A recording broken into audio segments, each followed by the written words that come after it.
Hello and welcome everyone to the opening day of the 4th annual Designing for Empathy Summits and Workshop. My name is Greg Stevens and I am delighted to be joining you again for the second year as a moderator and co-host throughout the next 3 days. And we are confident you will have a really amazing time. I am delighted to be joined by our host, our leader here, Elif Gokcigdem, who I will welcome to the stage briefly. But just a quick reminder for all of you that we will be recording this day's proceedings and make the recordings available to you after the summit concludes. We also have closed captioning available for you as well for anyone who might need that service. Before we jump into the program officially, I do want to offer 2 land acknowledgements. I am calling in from New York City, where it's blustery and windy and rainy right now. But I do want to acknowledge that New York City is located in the ancestral Lenape homelands, and we recognize the longstanding significance of these lands to Lenape nations past and present. And Elif, I know that you are in Washington, D.C. right now. And Washington, D.C. is situated on the ancestral lands of the Anacostan peoples, and Washington, D.C. borders the Piscataway and Pamunkey peoples. Collectively, we honor and recognize these peoples and their stewardship of their ancestral lands. With that said, it is my pleasure to welcome you, Elif, to start our program off. Thank you for joining us.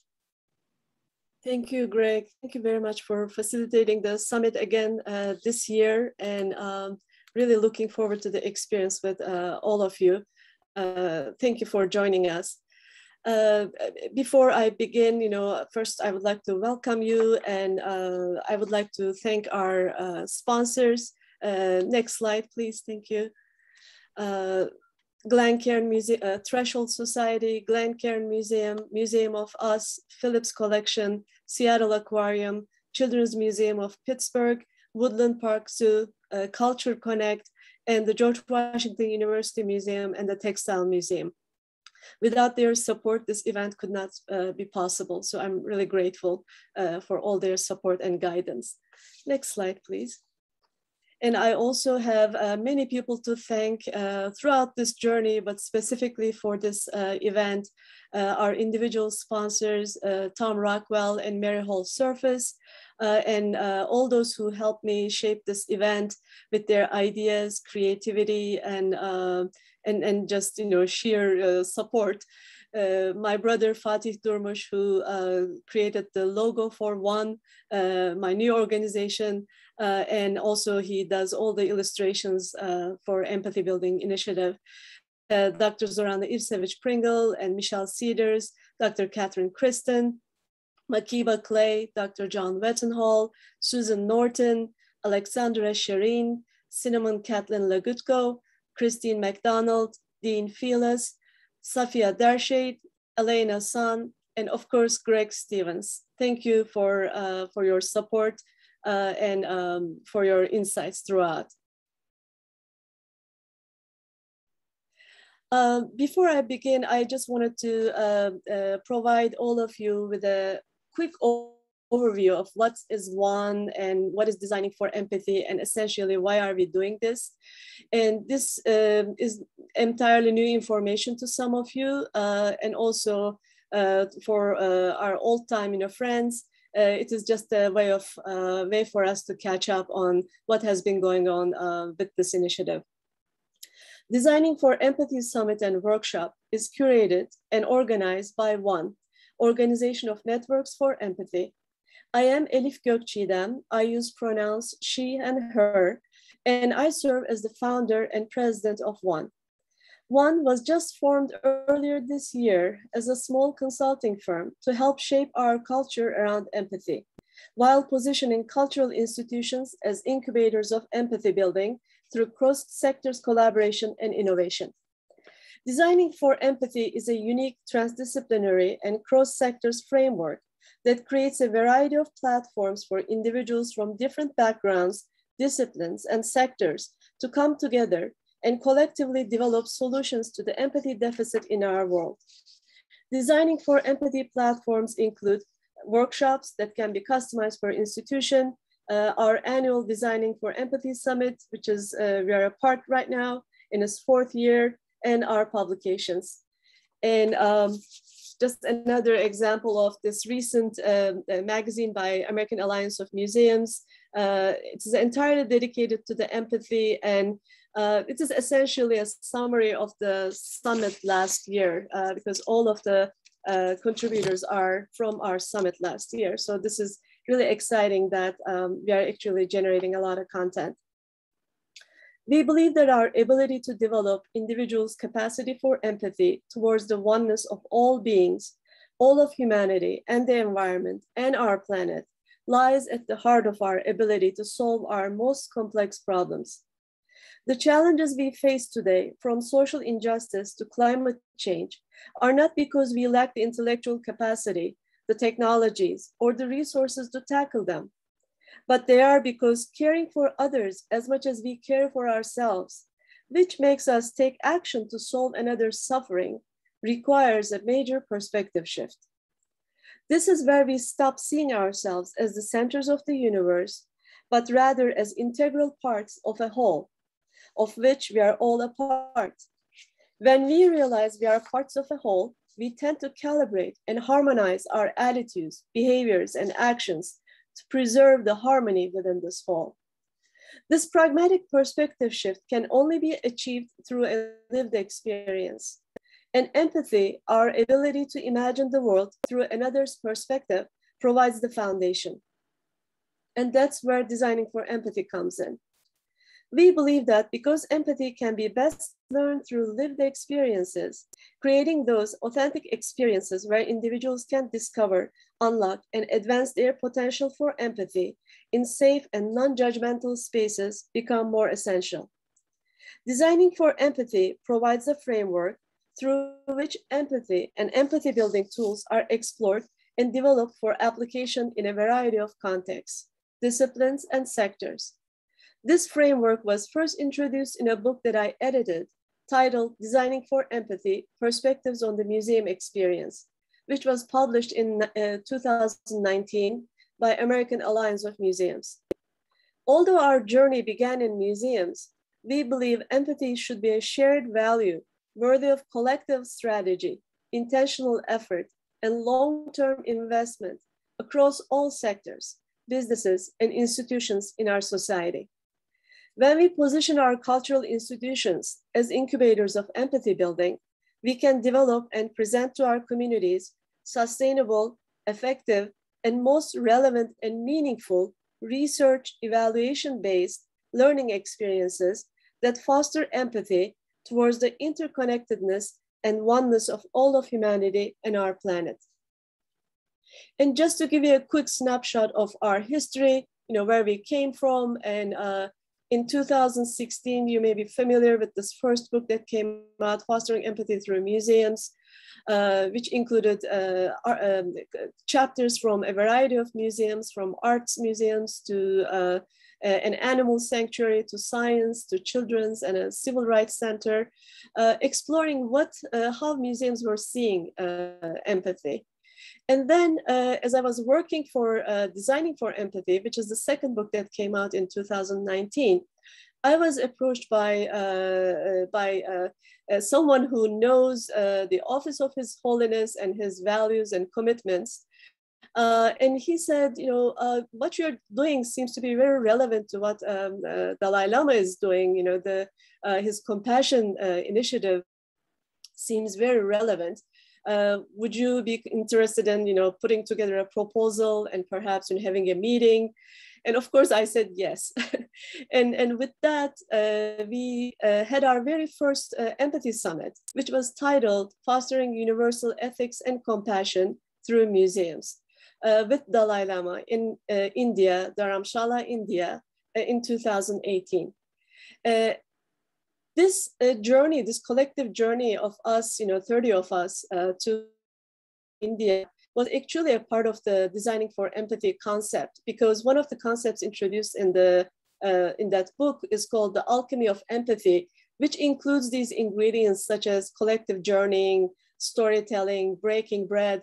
And I was really looking forward to like how these ingredients will play out in a real life situation where we really have a central collective destination that we are traveling towards with the same intentions.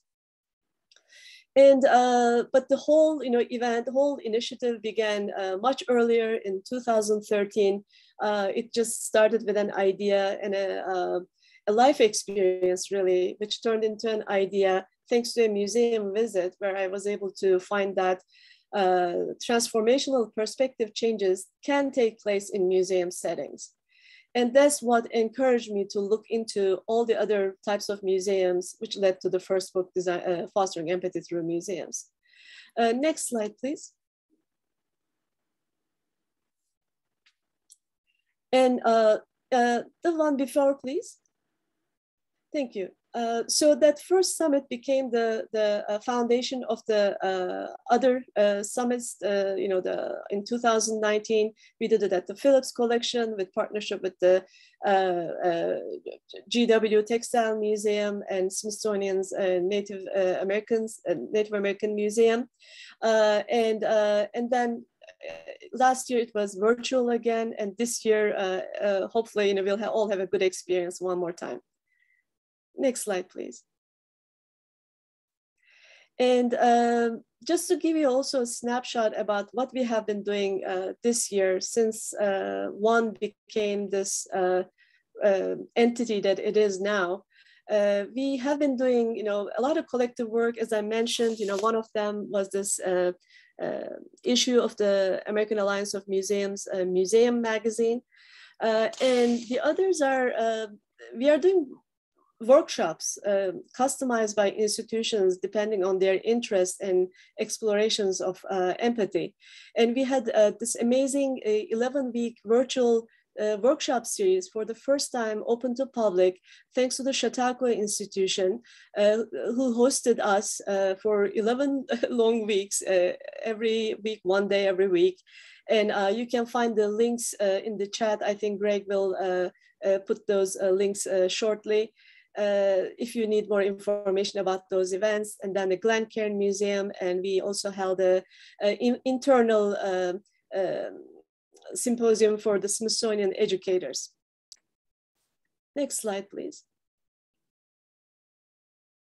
Thank you. And Greg, if you don't mind also please including the chats and the links. I don't know if they were included because they are, I think this is going to be recorded, so it may be useful for people to find out about these events.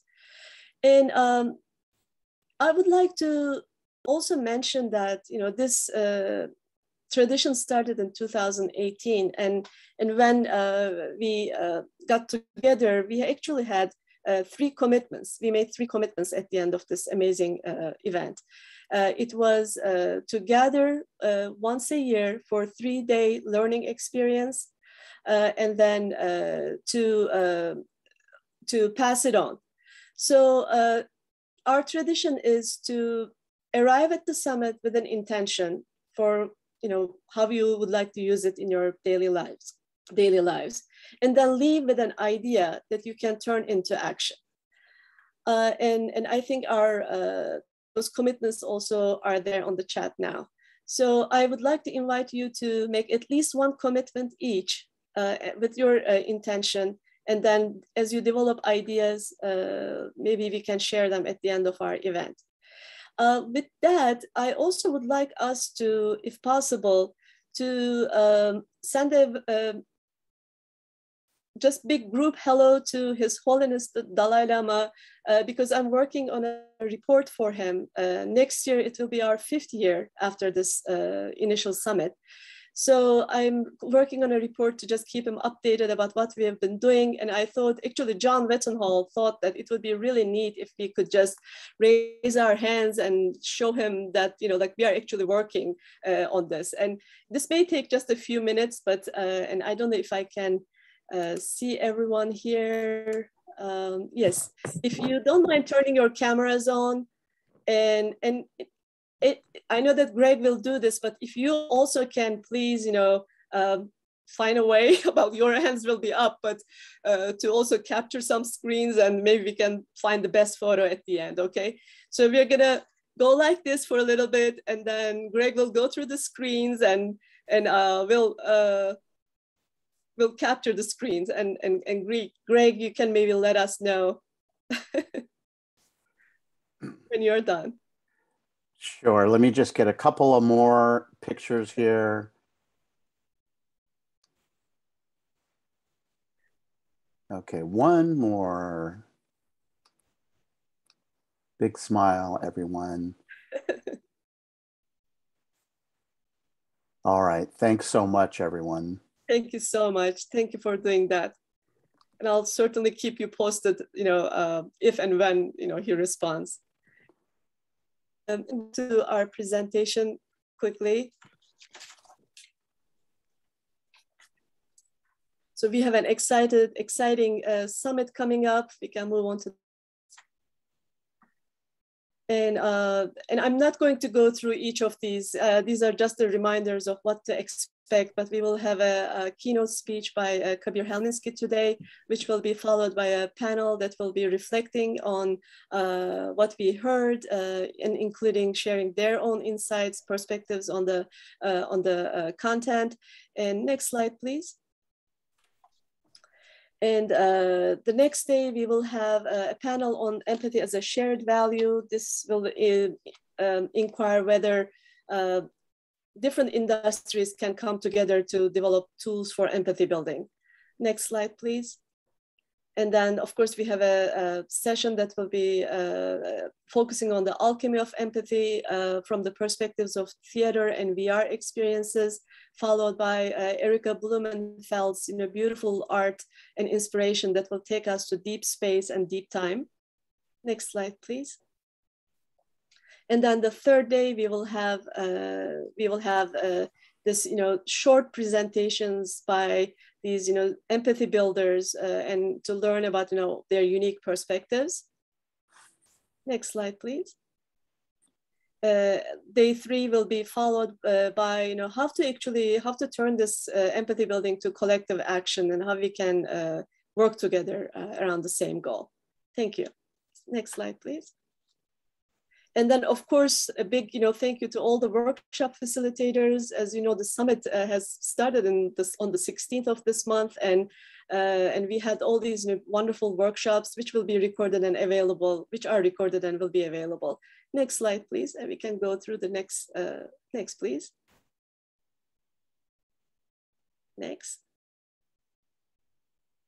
Thank you. And with that, I would like to just share a few thoughts about empathy. Empathy and the oneness mindset are at the heart of the Designing for Empathy framework. As human beings, our ability to perceive the oneness of all beings, or the whole that we are all a part, has tremendous practical implications in shaping our attitudes, thoughts, and behaviors towards what we consider as the other within this whole. Empathy, our ability to imagine another's perspective, enables us to first connect with ourselves, our internal world of emotions, thoughts, feelings, and biases, essentially to understand what we are made of. Next slide, please. So that we can recognize them in others, try to see the world from their perspective, and imagine that the other could be me. Next slide, please.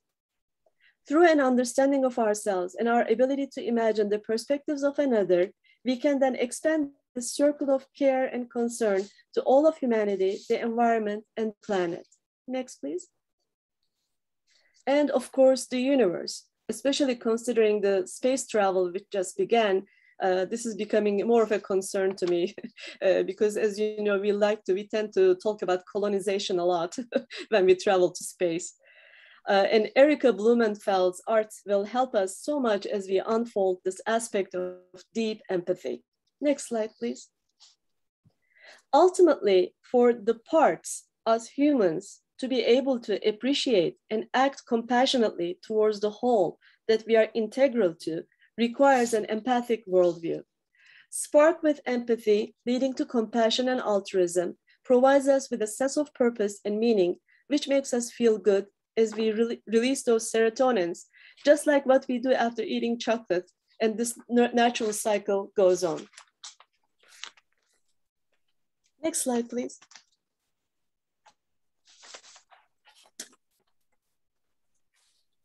I did not think that I would have so many papers here.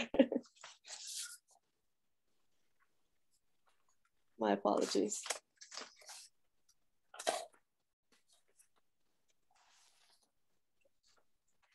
So when you have a pair of glasses that are made of empathy, perhaps just like the one that we have seen earlier, that infinity cycle, one day you may walk on the street on a fall day like this and encounter a fallen leaf, one of many lying around. You may become curious and stop to pick it up. Once you are closer, suddenly you may find yourself immersed in its details. This ordinary leaf starts telling you its story. You can see how it is experiencing all stages and transitions of life all at once. The more you observe, the more you are in awe of all of its colors. You notice how they are emerging from within each other. Although these colors look distinct in their essence, they are all one, only experiencing and reflecting reality and appearing in a multitude of ways. You may wonder, what could I possibly change in this leaf to make it more amazing than it already is? Would I add new colors or remove one? Then you may notice that these colors have no strict borders and no parts to easily remove. And try it for yourselves. Pick a color and imagine that you are that color. Then try removing yourself from the picture. Those pigments are so integrated, it just doesn't work. The possibility of loss of any pigment of color on this leaf may give you the shivers and makes you uncomfortable. You feel in your heart the responsibility to protect it as is, as a whole. You may start contemplating, just like this leaf, so many of us and so many around us might not realize how unique and special we each are, just the way we are. And as a matter of fact, our collective diversity is what makes this unity. And you may wonder, in our fragmented world, in order to preserve this unity, how do we make these so-called parts to perceive that they are integral to the whole? Is it possible for the parts to see beyond their shapes and borders and perceive the underlying essence which unites them? Next slide, please. Today, we have the distinct honor to host as our keynote speaker, Kabir Helminski, who represents a path that values the oneness of all beings and strives for unity through an appreciation of diversity. Kabir Helminski, Sufi teacher, author, and co-director of Threshold Society, a nonprofit educational foundation rooted within the traditions of Sufism and inspired by the life and work of Mevlana Jalaleddin Rumi, with the purpose of facilitating the experience of divine unity, love, and truth in the world. The Threshold Society is affiliated with the Mevlana Foundation, recognized by UNESCO as the authentic representative of the Mevlevi tradition. Kabir Helminski will be accompanied by Threshold Society dervishes and Selcuk Gurez, who is joining us from Turkey, whose offerings will bring us closer to the artistic expressions of an 800 years old living tradition devoted to love, a tradition which may be familiar to most through the poetry of Rumi, and whose historic spaces of gathering are accessible to all as living museums in Turkey. Kabir Helminski has explored the sacred traditions of the world, seeking to understand what they can teach us about consciousness and the human heart. The focus of his work is contributing to a new language of spirituality to meet the unprecedented challenges of our times. His books on spirituality, living presence, and the knowing heart have been published in at least 8 languages, most recently in Turkish. He is a respected translator of the works of Rumi and others. In 2019, Kabir Helminski was named as one of the 500 most influential Muslims in the world. He has toured North America as sheikh with the whirling dervishes of Turkey, bringing Sufi culture to more than 100,000 people. I was one of those lucky 100,000. In 1993, when Kabir Helminski led a group of dervishes in a traditional ceremony at the George Washington University's Listener Auditorium. As a homesick foreign student, this was an incredible gift, which continues to keep giving. It is with heartfelt gratitude I invite Kabir Helminski to share his gifts of wisdom with us today as we begin our explorations of empathy in our humble gathering. As we transition into the keynote remarks, let's take a 5-minute break and perhaps make yourself a cup of tea and get ready to explore our universe through the eye of the heart. Welcome again. Thank you for being here. Thank you, Elif, for welcoming us all. As Elif mentioned, let's take a 5-minute break and we will come back and welcome our keynote speaker. We'll see you all in 5 minutes.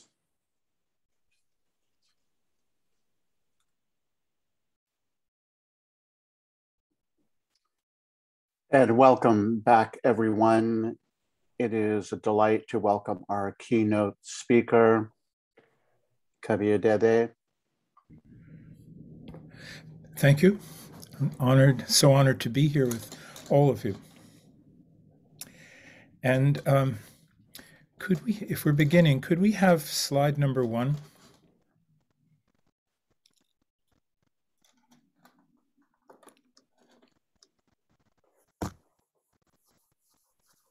Yes, so this is good.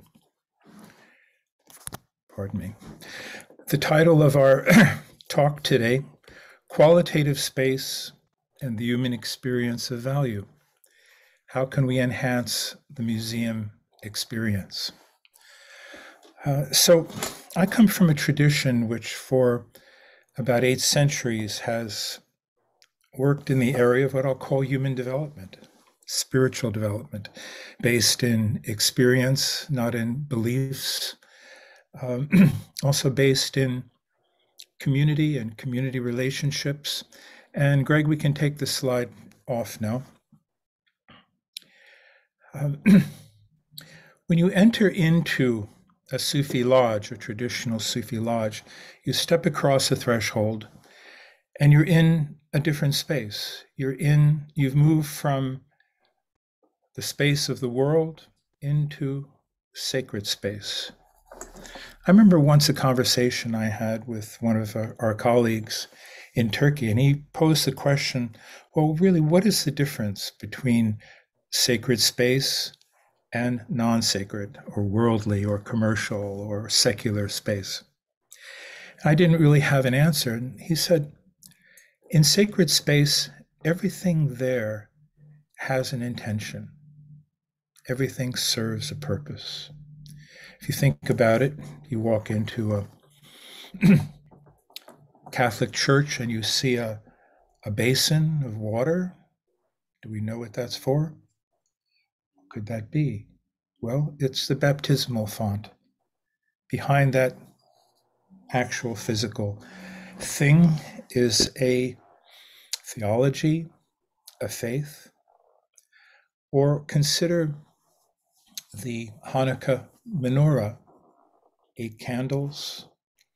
According to some, 7 candles represent the natural laws of this existence, and the 8th candle represents something beyond, points beyond this material existence. I remember once an interesting story when I was traveling in Turkey with a group of people, and we were visiting a Sufi lodge, and one of our friends, who's actually an interesting person, it was Kramer from Seinfeld, who was with us. And Kramer is a little bit goofy sometimes, and he was looking up at this massive picture of a a huge sword. Really, it's more like a scimitar, and it was surrounded by roses. And he points to it and whispers to me and says, "Well, what's that sword about?" And I said, "Well, let's ask the people in charge." And it was a woman, Sheikha, who was the head of this lodge. And we asked her, "Tell us about this sword and these roses." And she said, "The roses are what we offer the outer world, and the sword is what we wield against our own egoism." So sacred space offers the possibility of symbols, metaphors, indications of intentionality. And I propose to you that your museum space is something like a sacred space. And when people enter this space, they step across the threshold. And what will be offered to them? In the public world, in our big cities today, it's really a free-for-all of many forces competing for our attention, not the least of which are the commercial messages and images, which sometimes we even wear on our own bodies. We become walking advertisements. And there are few public spaces that are free of this incoherent messaging. Set yourself the task someday, walking through a big city and attempting to remember your human heart, the purpose of your life, the fact that one day you will be gone from this material world, and to focus on what is most essential in your own being as you walk down a city street and see what is calling for your attention in this urban environment. How do we maintain presence in the midst of store windows and billboards and brands everywhere? So,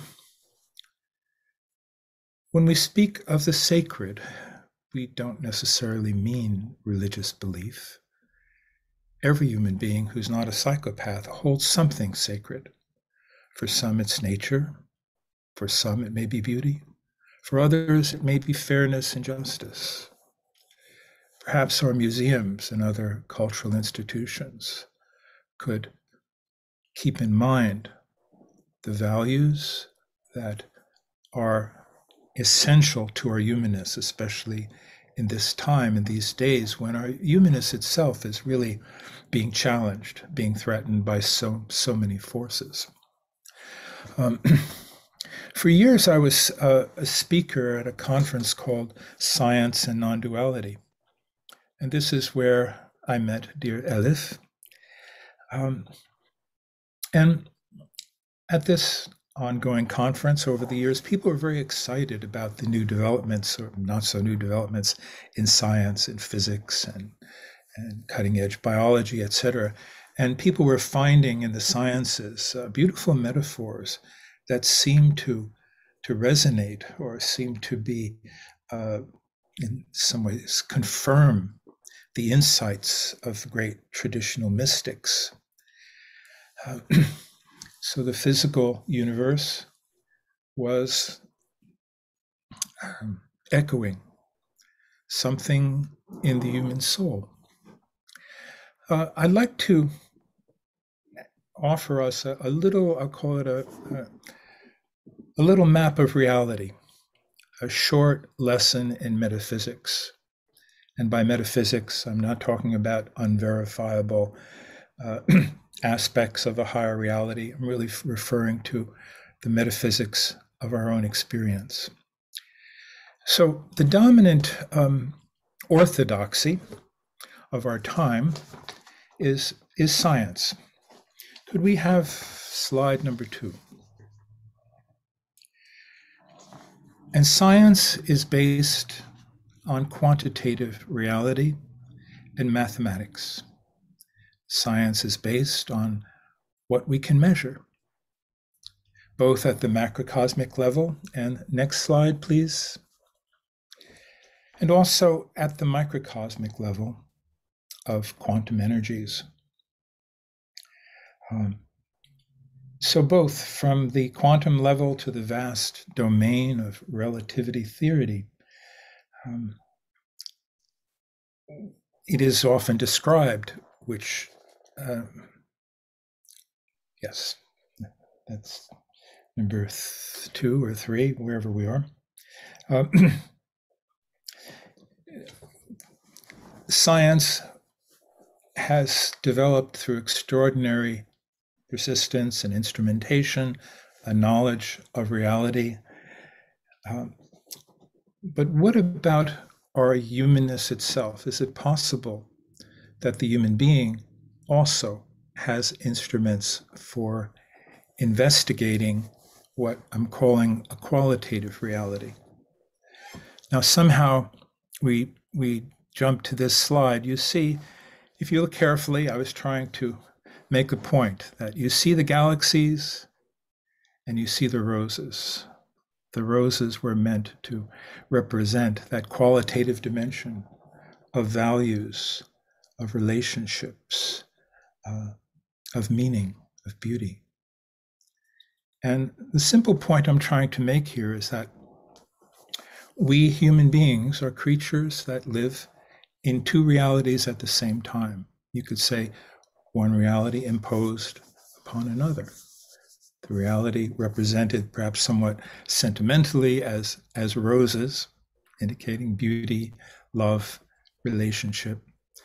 And the stars, the vast cosmos, representing that other universe explored by scientific instrumentation.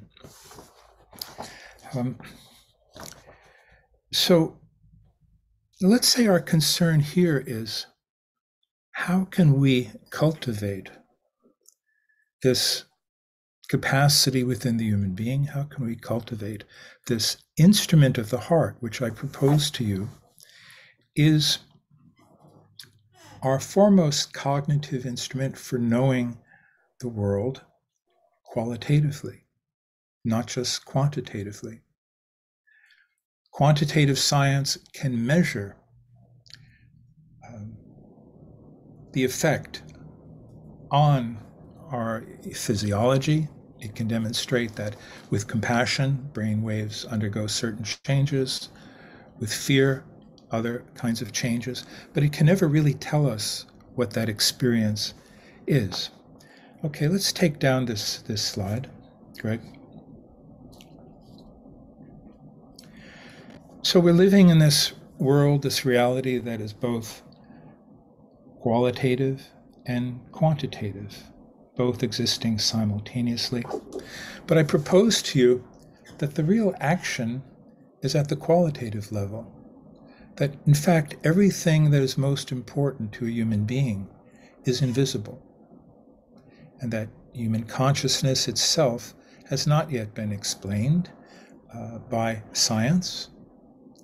It's a given. Everything happens, including science, within human consciousness. But human consciousness, especially in its qualitative dimension, is explored with an instrument which I will call the heart. Not just the brain. The brain thinks about things, formulates things, but it's what we're metaphorically calling the heart that perceives empathy, unity, compassion, and also where we experience the subtle but incredibly important values of what it means, for instance, to live with integrity, or what it means to live a truly human life, a truly purposeful life, and not just a life preoccupied with things. So I'm going to invite us to have might say, a taste of qualitative perception, as I invite our friend Selcuk Gurez, who we consider a living cultural treasure, to play for us some music, a kind of music that developed within the Sufi lodge of our tradition over centuries. And this is a music that conveys a quality that I leave it to you to experience. So please listen for a few minutes with your heart. Welcome, dear brother. So good to see you. Thank you, Dada. Eyvallah.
Thank you, dear brother. So this is an example of the kind of music that developed within the culture of the Sufi lodges. In a way, it takes you into the inner life, the soul of these dervishes, Sufis. If you were to visit the tomb of Rumi in Konya, Turkey today, you would hear the music of the ney pumped in through the sound system, and you would be, I think, forever imprinted with the beauty of this breath, of this soaring, non-repeating, continuous, improvised melody of the soul. So I hope this brings you a little more into that qualitative dimension. For centuries, our particular tradition had centers all over the Middle East, North Africa, from North Africa to Iraq, really. And these centers were met with certain the catastrophes of the 20th century and the secularization of countries in the Middle East. And at that time, all of these centers were converted into museums or historical sites. So we are a tradition where our real estate has been appropriated, but fortunately it's being preserved. At least these places exist as places one can visit and appreciate, even if the living spirit is sometimes absent. Our tradition has a ceremony called Sema, also called the whirling ceremony, which is an incredible integration of a classical music repertoire, choral music with a classical ensemble, a choreography of whirlers, we call them semazens, people who turn, and all of this within the intention of coming to our deepest center, where we're closest to the divine reality. In order to whirl like this, one needs to be emptied inside and hyper aware. This is not trance. This is an exercise in the intention of being empty and clear within, and at the same time being part of a ceremony that conveys the energy of this state of pure presence. So, Greg, we're going to, can we go to the video portion we selected? For just a few minutes, I want to show you a ceremony that we led. We were part of a couple of years ago in Istanbul, and let you see, again, the beautiful space, centuries old, from the 15th century, but remodeled in the 18th century. This is now a museum. Great.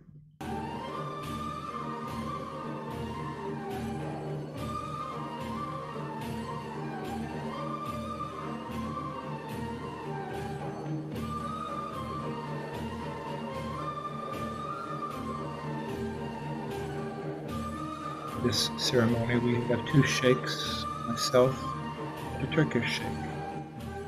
As our whirlers were from the west and from the east.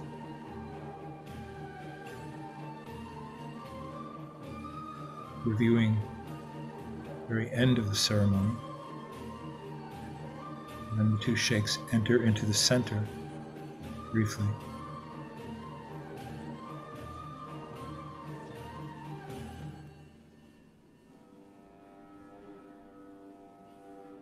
And the whirlers continue whirling,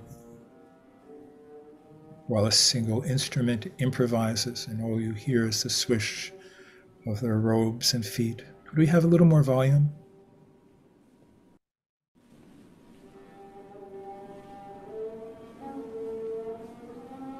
A sacred moment. It is the end of the alchemy of the ceremony.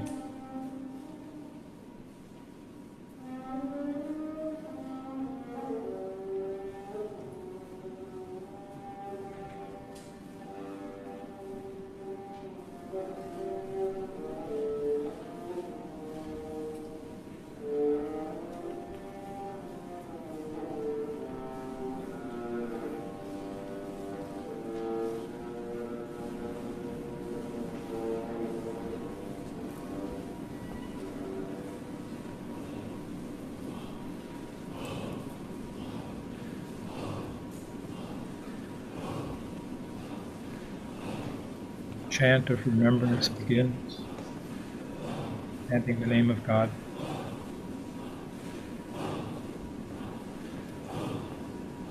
Actually, many members of Rumi's family sitting in the background there, grandsons, third generation, like descendants of Rumi, with us that day.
Name of God, the infinitely compassionate and infinitely merciful.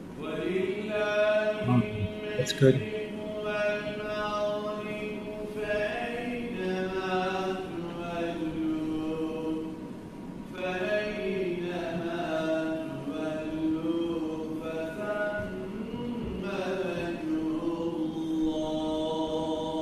Thank you, Greg.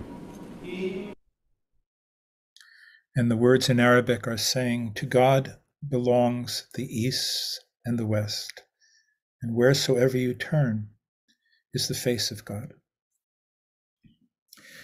So this was the life of the Mevlevi dervishes. This ceremony was performed weekly, and guests were welcome.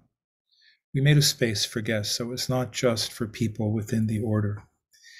And this particular site was written about over the centuries by European visitors. Now, I'd like to share with you a reading of a ghazal, that is a lyric poem by Rumi, which is called Intermixed. And I think it captures something of what we've been talking about, the nature of human life, of the qualitative and the quantitative dimension of life, of the heart-soul dimension of human experience, and at the same time, our embodiment in this material reality, and how these two things go together. So you'll be hearing a translation of mine of this ghazal, as well as a bit of the original Persian, and it's being read to us by Leila, who is both a Sufi and a scientist. Welcome, Leila. Thank you. See how love became intermixed with the lovers. See how the spirit and the clay are intermixed. How often are you going to see this and that, good and evil? In the end, see how all of this and that are intermixed. How long will you say the known and the unknown? See how that both are intermixed. How often do you talk about this physical world and the other? See that the two are intermixed. The heart appears like the king, and the brain is its interpreter. See how the king and the interpreter are intermixed. Let both be mixed. It's for your own sake that this earth and heaven are intermixed. See the fire and see the water. See the air and see the earth. Enemies they are, but as friends when intermixed. The gazelle and the lion, the ewe and the wolf are four opposites, but when they sense the hunter near, are all intermixed. What a sovereign ruler in this garden with grace and order, flowers and thorns intermix. See the unity in the creation and know that autumn and early spring are intermixed. Even though all these opposites seem to clash, as an arrow needs a bow, all are intermixed. Stop blaming, be silent, and chew some sweet candy. As in the mouth, sugar and censure are intermixed.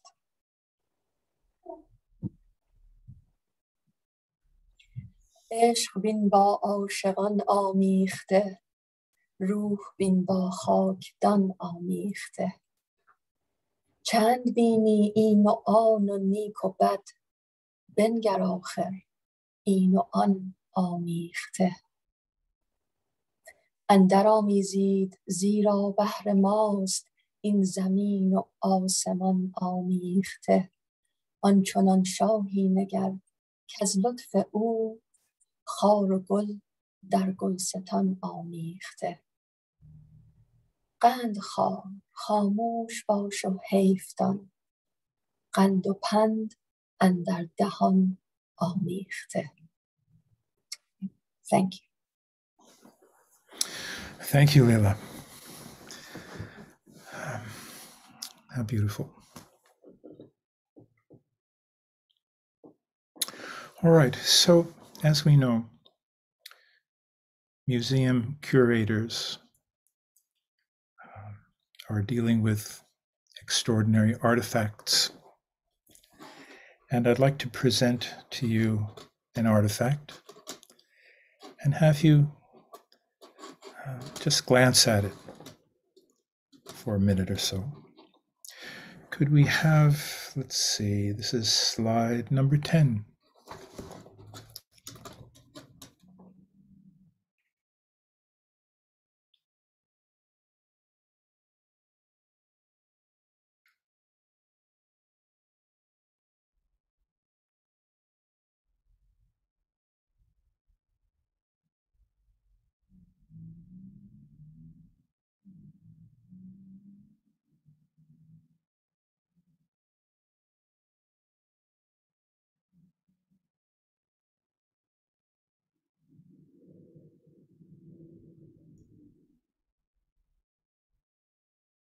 Here we are.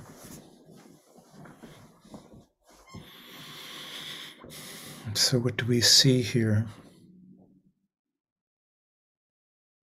What, if anything, is expressed in this artifact?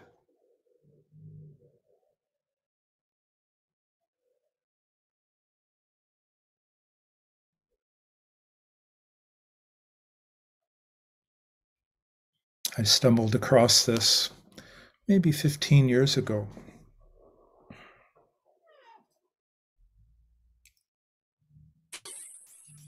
What it is, my friends, it is a carving in mammoth tusk ivory. It is the oldest known representation of the human visage. It is 26,000 years old. And I've been looking for 15 years, will anything be discovered older than this? You know, if we go back even further in history, there's magnificent art, but it's always animals on the cave paintings, for instance. And they never have the human face. If they have figures at all, they're human figures, sometimes very rudimentary, but never with the face. 26,000 years is also the cycle known as the precession of the equinoxes, meaning every 26,000 years. Right now we have the constellation of Aquarius rising at the equinox. 26,000 years ago, a full cycle earlier, we have this first appearance of what I would call a new level of human self-awareness. There's some evidence to suggest that this 26,000-year-old cycle marks evolutionary cycles in human history. You can go back more than 100,000 years and 50-some thousand years and notice significant changes. 26,000 years ago, somebody somewhere was moved to create this carving of the human face. Might it be possible that in this day, in this era, human beings might possibly be rising to a new level of self-awareness? We can hope so.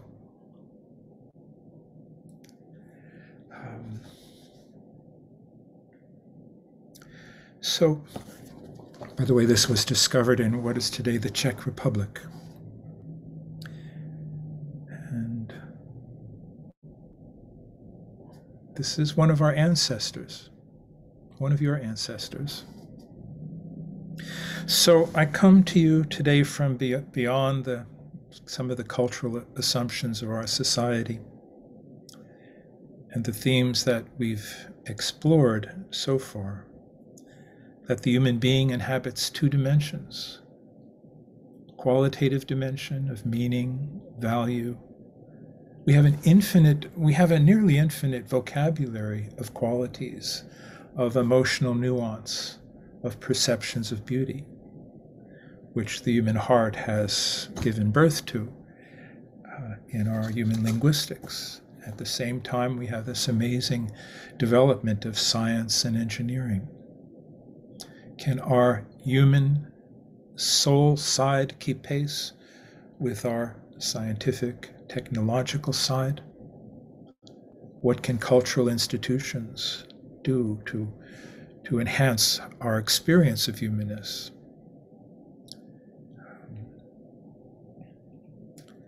How might we intentionally create a space to optimize this qualitative dimension, this human soul experience? And how can a visit to a museum or any other cultural institution teach us more about humanness and touch our hearts and souls? Could these be intentions for the space that you hold? Can you take these few simple ideas, and I realize I'm probably explaining something in a way is very obvious once we get it, and yet what would it be like if we were literally cultivating this human capacity to perceive qualitatively? What if we truly valued this inner soul experience? And we're not necessarily talking about anything supernatural. We're not talking in terms of any religious beliefs. We're talking within the experience of every human being, where what is most precious, what is most meaningful is this inner dimension of value. that includes empathy, compassion, friendship, aspiration, human integrity, justice, peace. How can we cultivate this? So, Greg, we can take down our friend here, who, by the way, I think is a woman, unless they were shaving 26,000 years ago. One of our mothers. You all are certainly related to her. So now we're going to end with a living expression of our tradition. We will see 3 semizens turning, as we say, and they'll be turning to some music of our composition, a modern day contemporary expression rooted in traditions of Sufi culture. And we are so grateful to be with you today and to have a chance to reflect on some of these beauties and on the fact of humanness itself, that perhaps we can appreciate the possibilities of fostering, of cultivating a deep humanism in this time, a humanism that is profoundly spiritual because it orients us to our own hearts. So now we shall begin with a few minutes of whirling and some contemporary Sufi music.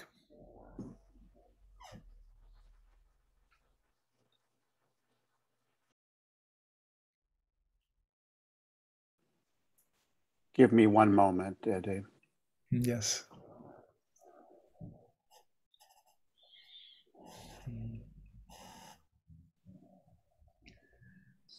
Bringing you friends from the UK, from London and up north and Cumbria and the Lake District.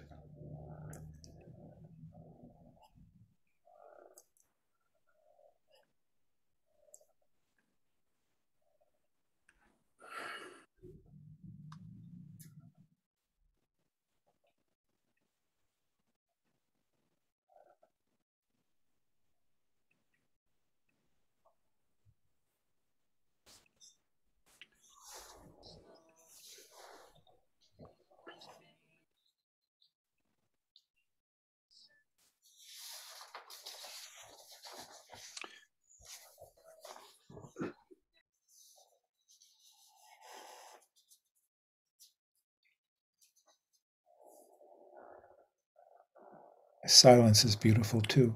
It's a moment to reflect, to be at peace, to prepare. Thank you for your patience as I get this set up for us.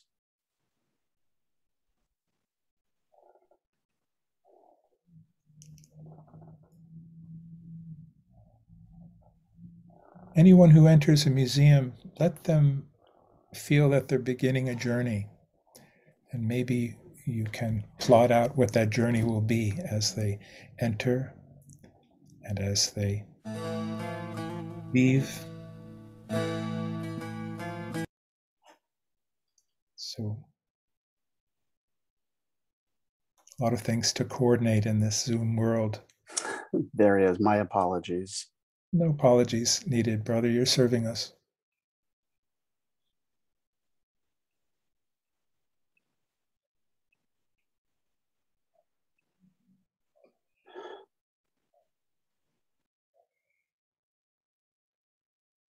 It's amazing to think of these dervishes. They look like they're people who've devoted their lives to God, and they have.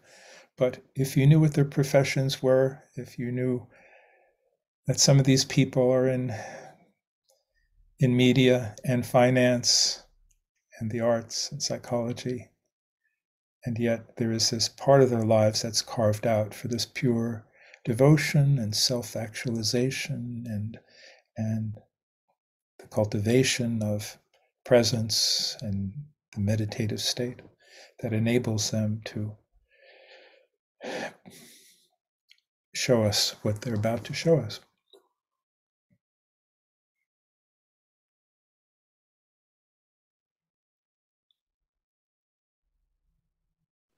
My apologies. I'm having some difficulty getting this file open. So if you wouldn't mind just giving me one more moment and we'll make this work. Thank you for your patience. Great.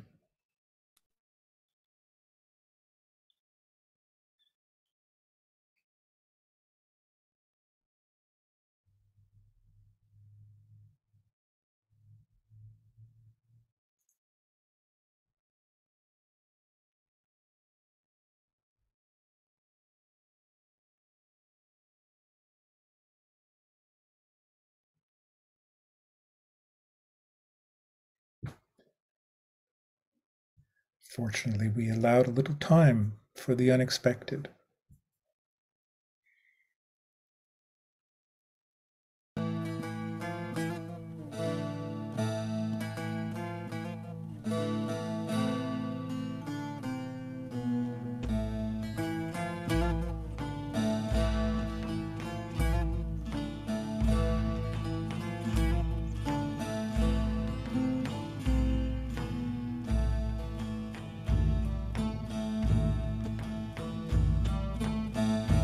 Greatest love may be most painful, truly innocent, the most shameful. Didn't they tell you, didn't they ever tell you, I should have told you, didn't they ever tell you?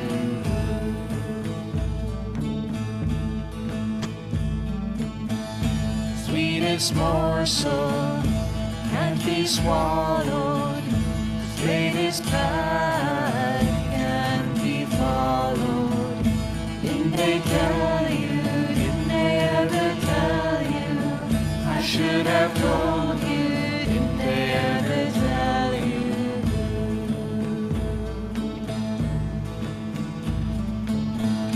Shirt is sleeveless, has no collar, you're to wear it now and hereafter. Didn't they tell you, didn't they ever tell you, I should have told you, didn't they ever tell you?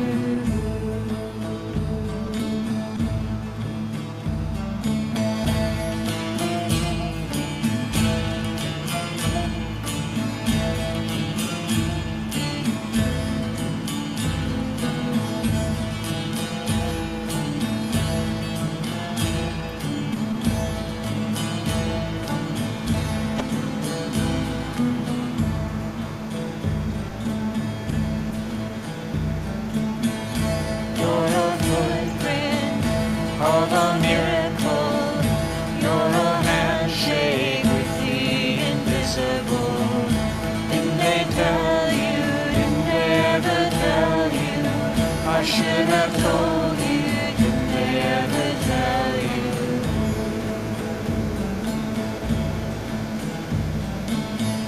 To be a dervish is very easy, filled with love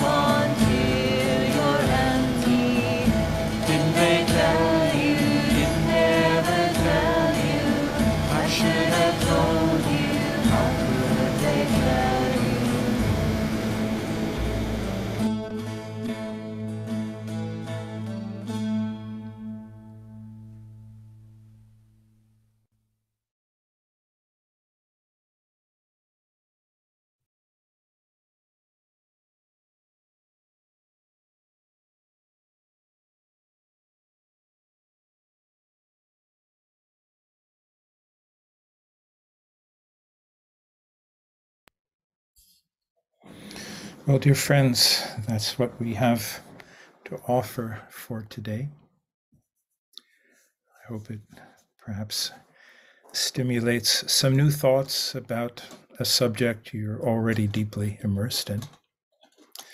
And I thank Elif and everyone involved for offering us this opportunity to to share with you today.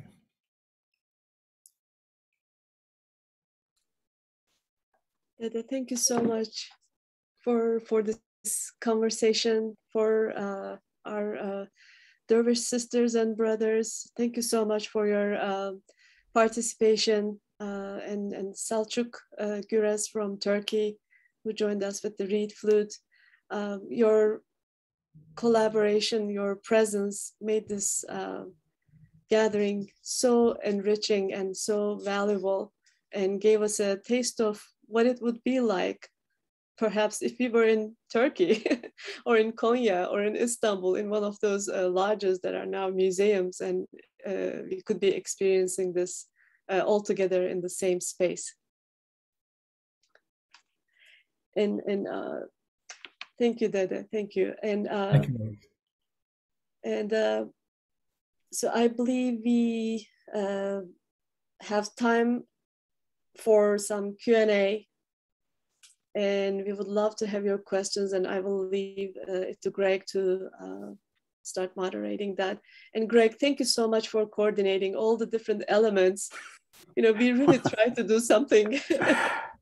Well, I don't know how well I did on part of it, but it was a delight to experience it all with you. So thank you all very much. Thank you. And so we open it up to some question and answer, either in the chat box if you prefer to type something in, or if you would prefer to unmute your microphone and turn on your video and engage with us, we would most certainly welcome that as well. So feel free just to, if you want to do that, just jump into the conversation. It's very informal and conversational. Hi, my name's Monique Davis. I'm from Jackson, Mississippi, the Mississippi Museum of Art.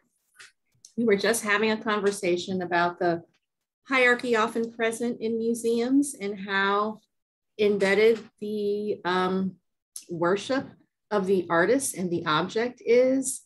And I'm wondering, even in curatorial professional development experiences, how do we rehumanize the artist and put him on equal footing with him or her, or they, on equal footing with the community, and make that be a dialogue instead of a hierarchical conversation? I'm not sure, Monique, if this is addressed to me or not, but I'm here, so I will try to take it. I think you're pointing to a cultural problem, and maybe even a particularly Western or modern problem, because we know that in some cultures, in traditional cultures, artistry is not necessarily associated with ego promotion, you know. And for instance, in Bali, where you have extraordinary artistry, and they don't have a word for art, and people collaborate on paintings, and nobody's special because they're a painter. Everybody is talented. In our own tradition, humility was so built into the whole system that it's part of what we call the adab, the decorum of the tradition, that everyone, both the teachers and the learners, the sheikh and the dervishes, attempt to approach each other with humility. So I think your question, which is also my question in this culture, is how do we cultivate this humility and modesty in our culture? How do we ourselves embody it? And it's a big, large cultural problem, because today, you know, our tradition talks about idolatries, talks about don't worship idols, orient yourself towards the divine reality, or orient yourself towards what is real and true, and don't make idols. Well, what are our idols today? Our idols are the idols of celebrity, aren't they? Whether it be in sports or the arts or entertainment. So we have a cultural issue here. And this is part of what I was talking about when I was saying we have a cultural work to do. If we don't save the culture, what will be left? And if we don't honor human beings as human beings and honor artists for teaching us something about humanness, and not all artists do that. Am I right? I mean, there are trends in art today that are maybe taking us in a different direction than the one we might want to go in. So thank you, Monique. I don't know if that's an adequate answer, but it's a great question. Thank you so much, Monique. And a bit of a shift, Dahlia, as you recall when we were planning this, the art behind you is so perfect and evocative. I wonder if you might share a little bit about it, because Marta noticed it and wanted to know if there's some significance to it. I think you mean Layla. Layla, so sorry. Dedejan, if I may. Yes, this is, this calligraphy says, Ya Hazrat Maulana Muhammad Jalaluddin Rumi, Quddas Ruhul Ali. And the shape is in the shape of the hat. Death Star. It's called the Death Star. Yes, Death Star it's called. That you saw in the head of the dervishes as they were whirling. So this is the significance of Molavi order dervishes, shape and honoring our Maulana. But Dedejan, please. Well, also it says, to translate it from its Arabic, it says, "Oh, His Presence, our Master, Jalaluddin Rumi, may God preserve his secret." And the secret is the secret at the heart of every human being, where we are closest to God. That's how we understand it.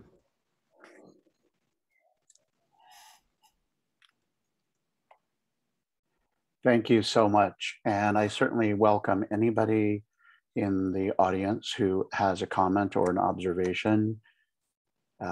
Perhaps Lottie, you have something you want to add here. I know that you were reflecting on the our capacity to perceive qualitatively and to perceive the inner soul experience. Anything you want to add to that?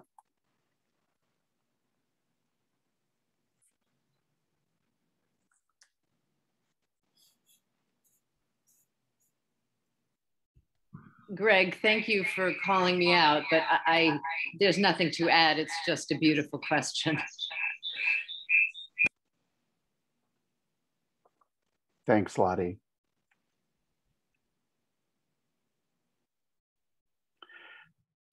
And a number of people really in the comment box, as you can see, just really appreciated the experience, the calming and deep experience of it, which in itself seems to reflect exactly what you've been sharing with us, Kabir Dede. Thank you. Well, maybe it's an experience of openness, and maybe there's something to be applied to the possible experience within a museum and how that experience might be cultivated. And it would need to be done, with aesthetic finesse, without imposing our meanings on people, but without allowing somehow people to open up to what's there, as I hope we did when we saw the 26,000-year-old woman.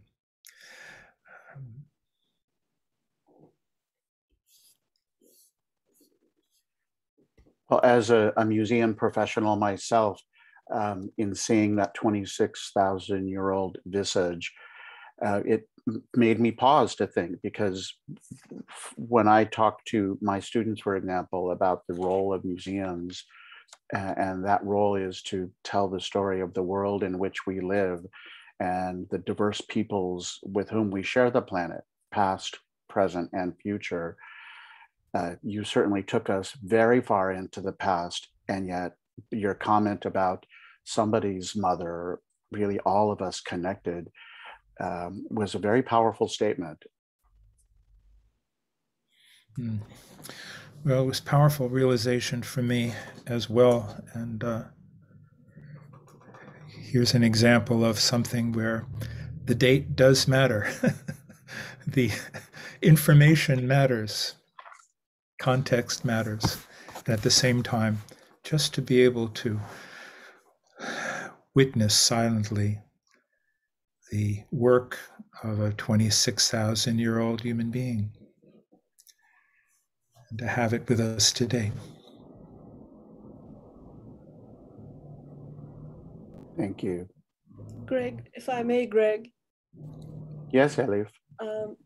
I was thinking, in a museum experience, and I don't know if that artifact is displayed somewhere or is in a private collection, but it is usually the label would just say the date, probably, and where it was found, maybe the dimensions and what it was made of, but would greatly lack the context which you have provided. And in a way, when you mentioned, imagine museums as spaces, sacred space, you're going in on a journey begins. So we are the narrators of that journey. We can build what we want people to leave with. Do we want just to give them information? Do we just put objects and artists on pedestal, just Monique said? Or do we provide them with that kind of context, but with the intention to instill some humility, some of the qualities that you mentioned, empathy, compassion, friendship, sense of justice and fairness, beyond the shapes and the textures and the senses. Yes. Thank you.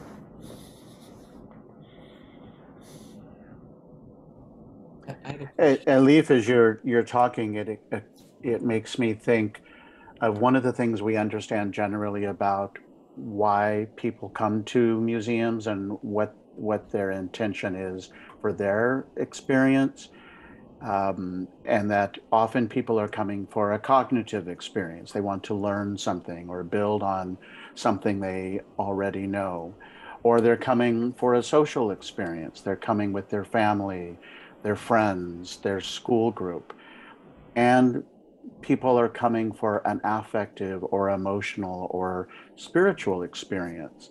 So if we know that our visitors are coming, our participants are coming to the museum experience with any and all of these entrance narratives, then it occurs to me what you just said is our responsibility to help provide that.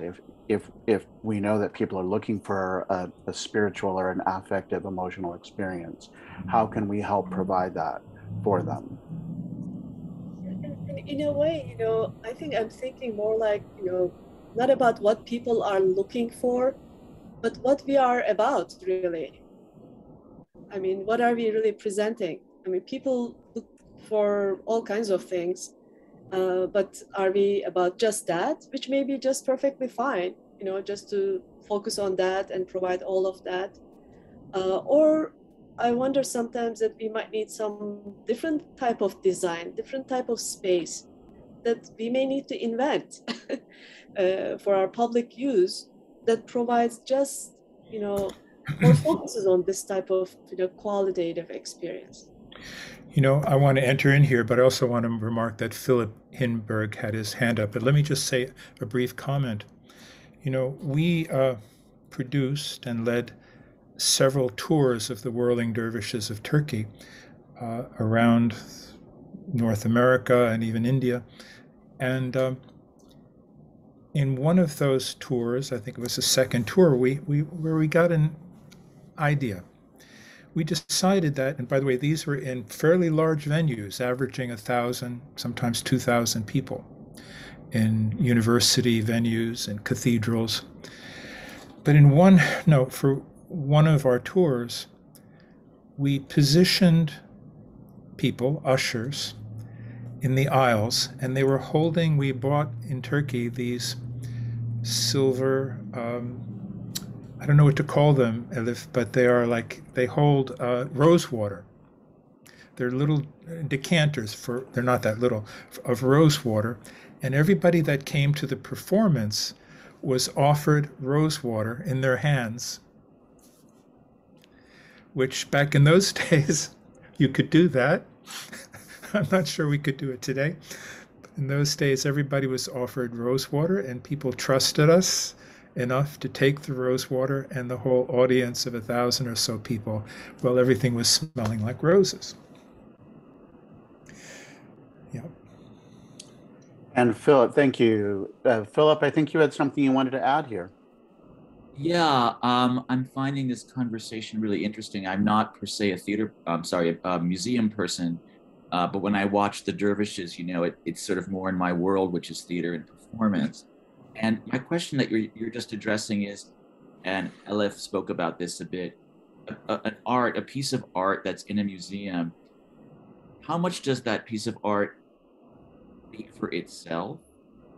And how much does it want and need context?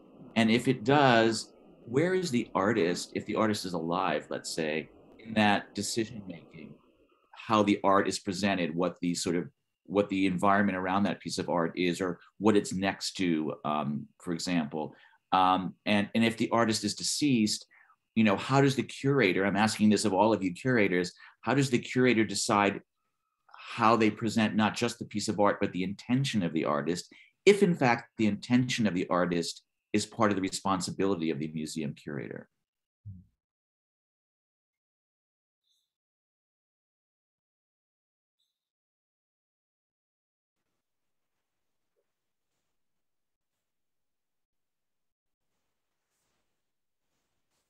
Well, I know that we have several museum colleagues in our audience, and I encourage any of you who have some thoughts about this to share. Kirsten, I know that you have some thoughts. Elaine, perhaps some thoughts as well.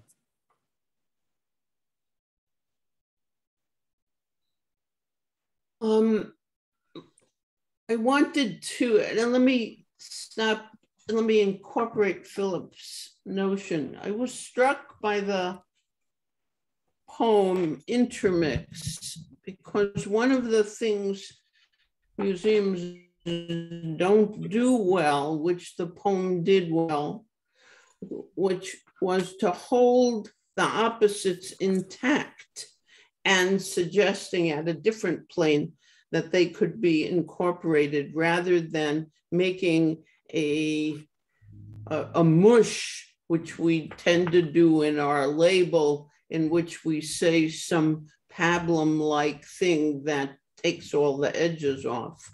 And what Philip is talking about as well is some multiple track, unreconciled way of doing our exhibitions, which I write about and think about, which would leave the artist's intention intact, but would add other intentions. So the poem Intermix was, for me, a symbol of the work we could be doing, which was to hold the opposites with all their edges intact and still see their relational stuff, rather than trying to get them to conform to each other. Beautiful, Elaine. I just want to comment about something about the nature of the heart and what we understand by the heart. And I'm not talking about, you know, a sentimental organ, an emotion, not even an organ of mere emotionality, but that the human being has this capacity to hold the opposites, to take it all in, and to know that this beauty and this terror are all part of the same thing and are intermixed in that way. And we learn from all of it. We learn about the human condition from seeing the whole panorama of human life. So thank you for your comments, Elaine. Appreciated them. And Elaine, this might be a bit of a stretch, but when you were describing this, it made me think of the leitmotif of your writing, of the power of and, that what we do in the museum doesn't have to be either or, it doesn't have to be excellence or equity, for example. It's and I know you've written and spoken about this power of and in many contexts over the years.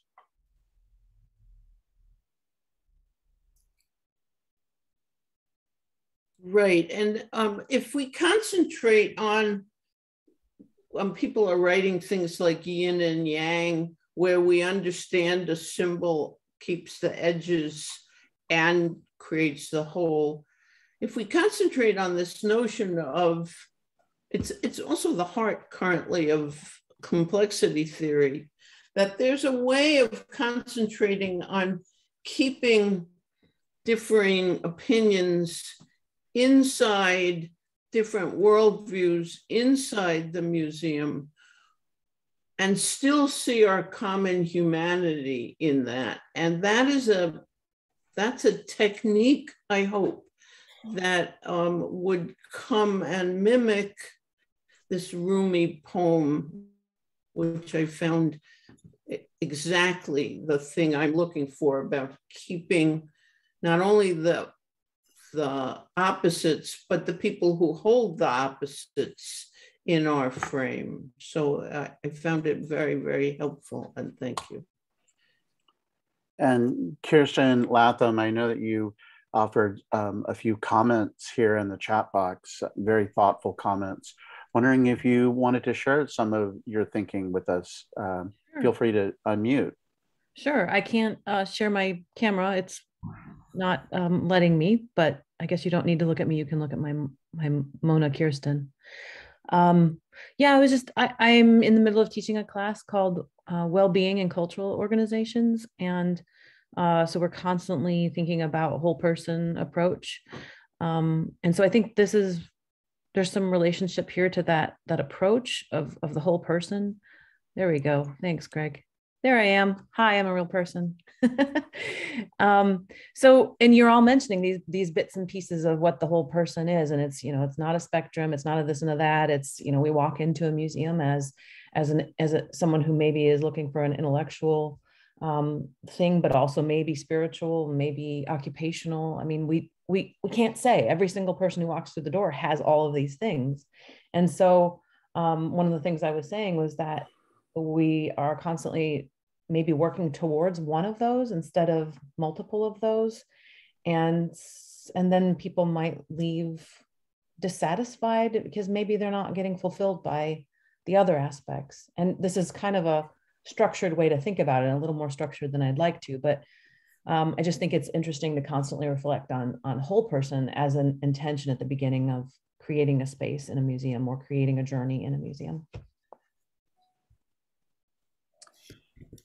And Kirsten, while we've got you on the screen, I know that you write and do a lot of research into museology and the paradigm that is our field. Mm-hmm. But I see you also commented here in regards to what Elaine said about complexity theory and mm-hmm. how complexity theory could be a really good approach for museums to dig into. Thoughts Absolutely. About that? Oh yeah, lots of thoughts about that. I actually think complexity theory and systems thinking is highly underused in museums. I actually wrote a textbook that is based on using underlying systems thinking in museum studies. And so I think Elaine's right on, and I think you wrote either did a talk or wrote an article on complexity theory in museums as well. Complexity theory might be a little scary because it's complex, but it does have these principles that I really think if museums could learn a little bit more about it and adopt it and maybe think from that perspective, they can do some of these things. They could really move forward with a lot of these ideas. So it's worth looking into. If nothing else, go to Elaine's article. Elaine, remind me if it's an article or I feel like I've seen it. It's an article, and it's called The Importance of And, that Greg was referencing. Okay. But if we go back to the Sufi presentation, which really was also seminal in the same way, which is that human beings have the capacity of holding more than one idea, even oppositional ideas as part of the human frame. And in complexity theory, one of the simple rules is that very small things could cause very big radiating issues. So it's a notion of scale as small, not only scale as big. And this notion that Kabir is talking about, which is not rationalizing, but holding the human condition as a holistic sense, is, I think, one of the journeys that Elif is asking us to go on in a practical way, which is how can we make that evident as a form of thinking within the museum itself? Or taking the beautiful object, how can we have all the pieces that Kabir has given us so brilliantly today at the same time where people don't feel they have to choose one or the other?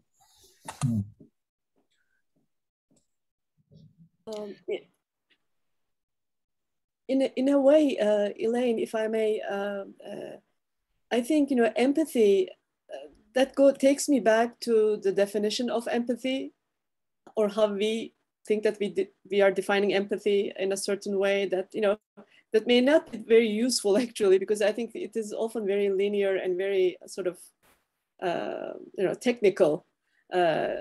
It really doesn't define the experience, like Kabir Dede said.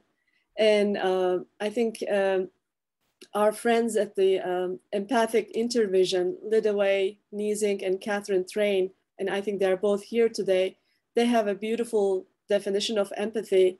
And what I learned from them is that, it is not just one thing. And it is essentially, empathy does not mean that you have to agree with the other, or you need to change it, but it is just holding space for the other. And I'm sure they can elaborate much better than I can, but I thought it might be helpful if we are thinking empathy as one of the portals through which we can start this journey. We also need to work on our definition of empathy, which I think in our reflections panel following this, we will have Susan Lanzoni, who will talk about the historical evolution of how empathy has been defined. And perhaps we need to redefine it for our needs for this time and for what we need for our future. Thank you. Thank you, Elif. And Philip, I think you raised a really important point here in the chat box. Would you like to share it with us? Yeah, it's just that I've always imagined that one of the problems with the world today is that people have the answers. And people are looking desperately for answers. And when you're frightened, you look more desperately for answers. And that the whole idea of art in my life has been that it doesn't provide answers or necessarily any comfort whatsoever. It can, I suppose, but that the point of art is to raise the most difficult, complicated, complex questions. And that, for me to leave a museum or a performance and not know, but wonder, be in awe, be confused, have a zillion hard questions is really the excitement of going and participating in art. I don't know if everyone is in agreement with that, or it has to be, but I'm also a licensed acupuncturist. So my background is in Taoism, and the interest of not just opposites, but always opposites shifting, always things in constant flux, always things being in a dynamic interrelationship. So that it's an always changing thing, which I think also deepens this notion of questions, because nothing is static. I'm just curious if people think of that. I mean, isn't that one of the symptoms of Western society and our colonial structure, is our inability to recognize that we're not secure, that things are always changing, and that we are ultimately responsible for our own response, which is a deeply kind of spiritual practice that you have to learn, reflect, get new information, And I find that culture panders to the lowest common denominator. I mean, and so, you know, we are battling consumerism, materialism, binary thinking, either or, and people react with their reptilian brain when they're confronted with new information.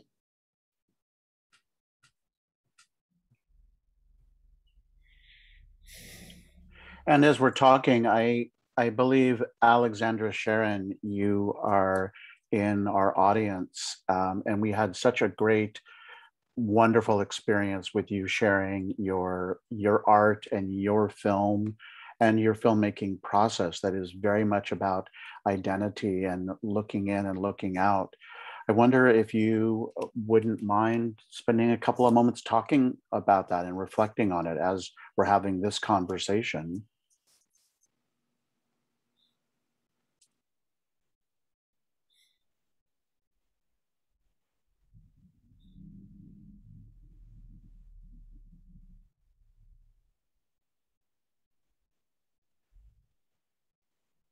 And while we're waiting, I see Brenda, you have a comment. Is something you want to add here in our audio chat?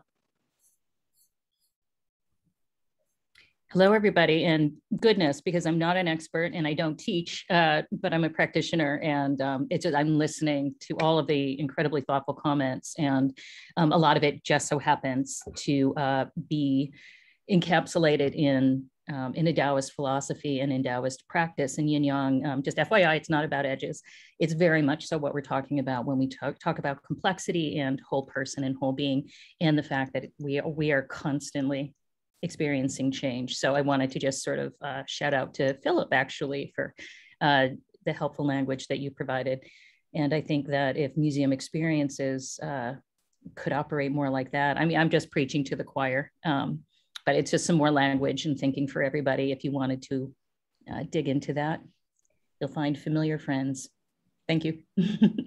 Well, thank you, Brenda. And as you say that, I'm recalling, Elaine, some writing and a conversation you and I might have had many, many years ago about how important the words we use are, how important the language is that we use in defining, describing, reflecting on any experience, cognitive, social, or emotional experience.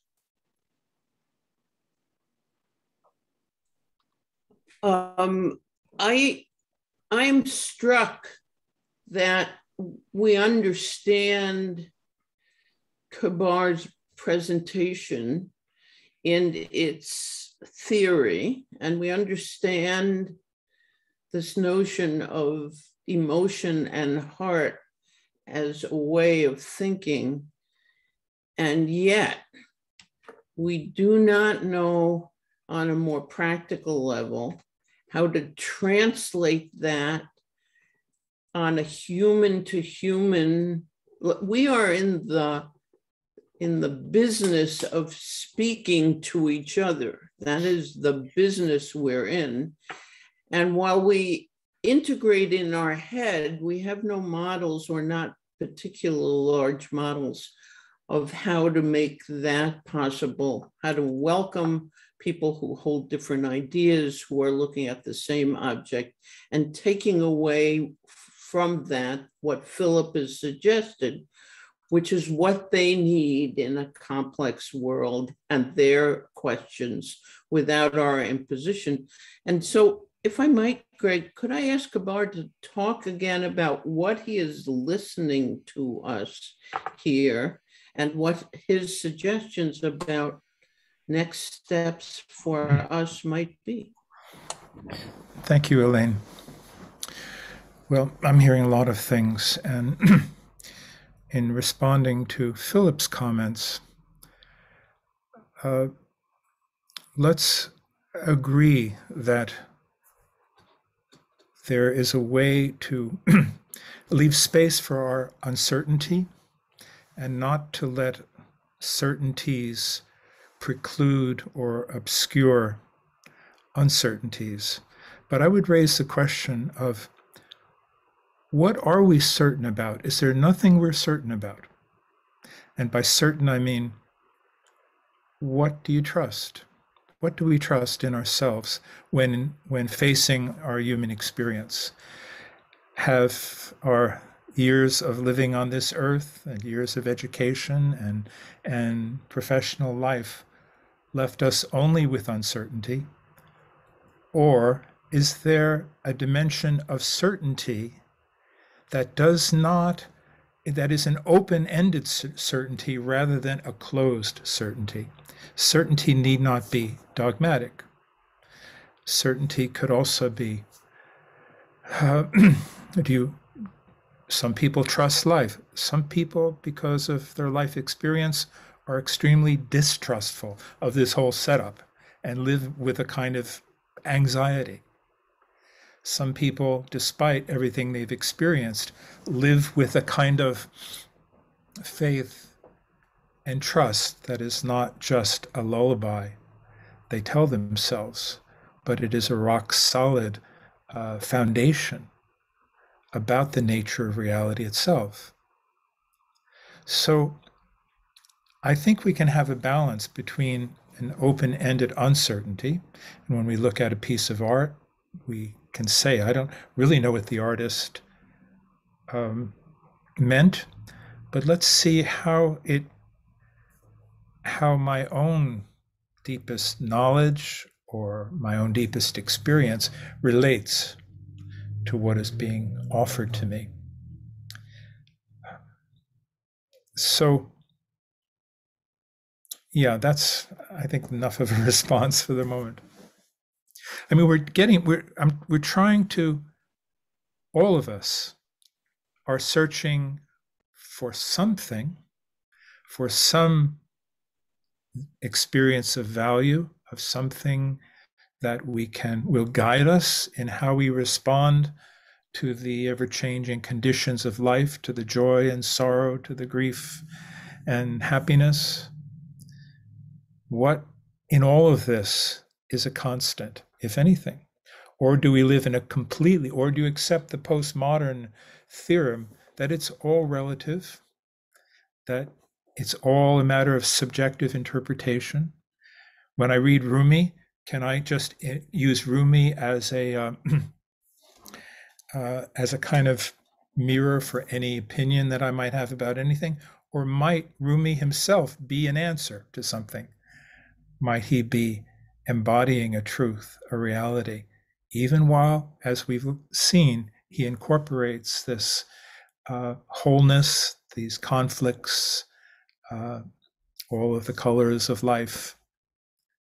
You know what I'm saying?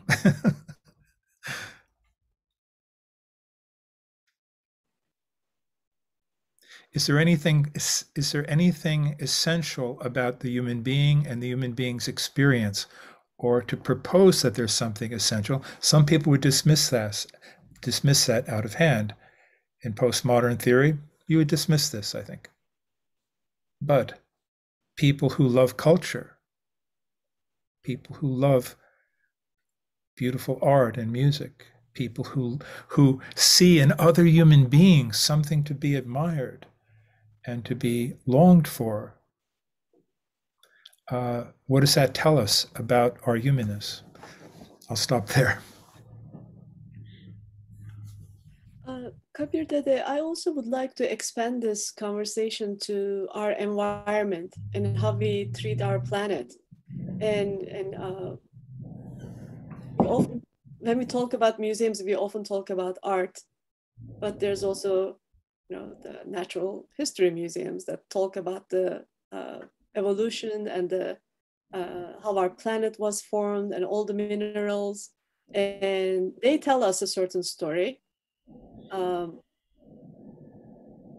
How can we, and I'm just posing this as an open question to everyone, I guess, how might we involve some of those qualitative aspects of reality and our interpretation of our planet or our existence in this universe?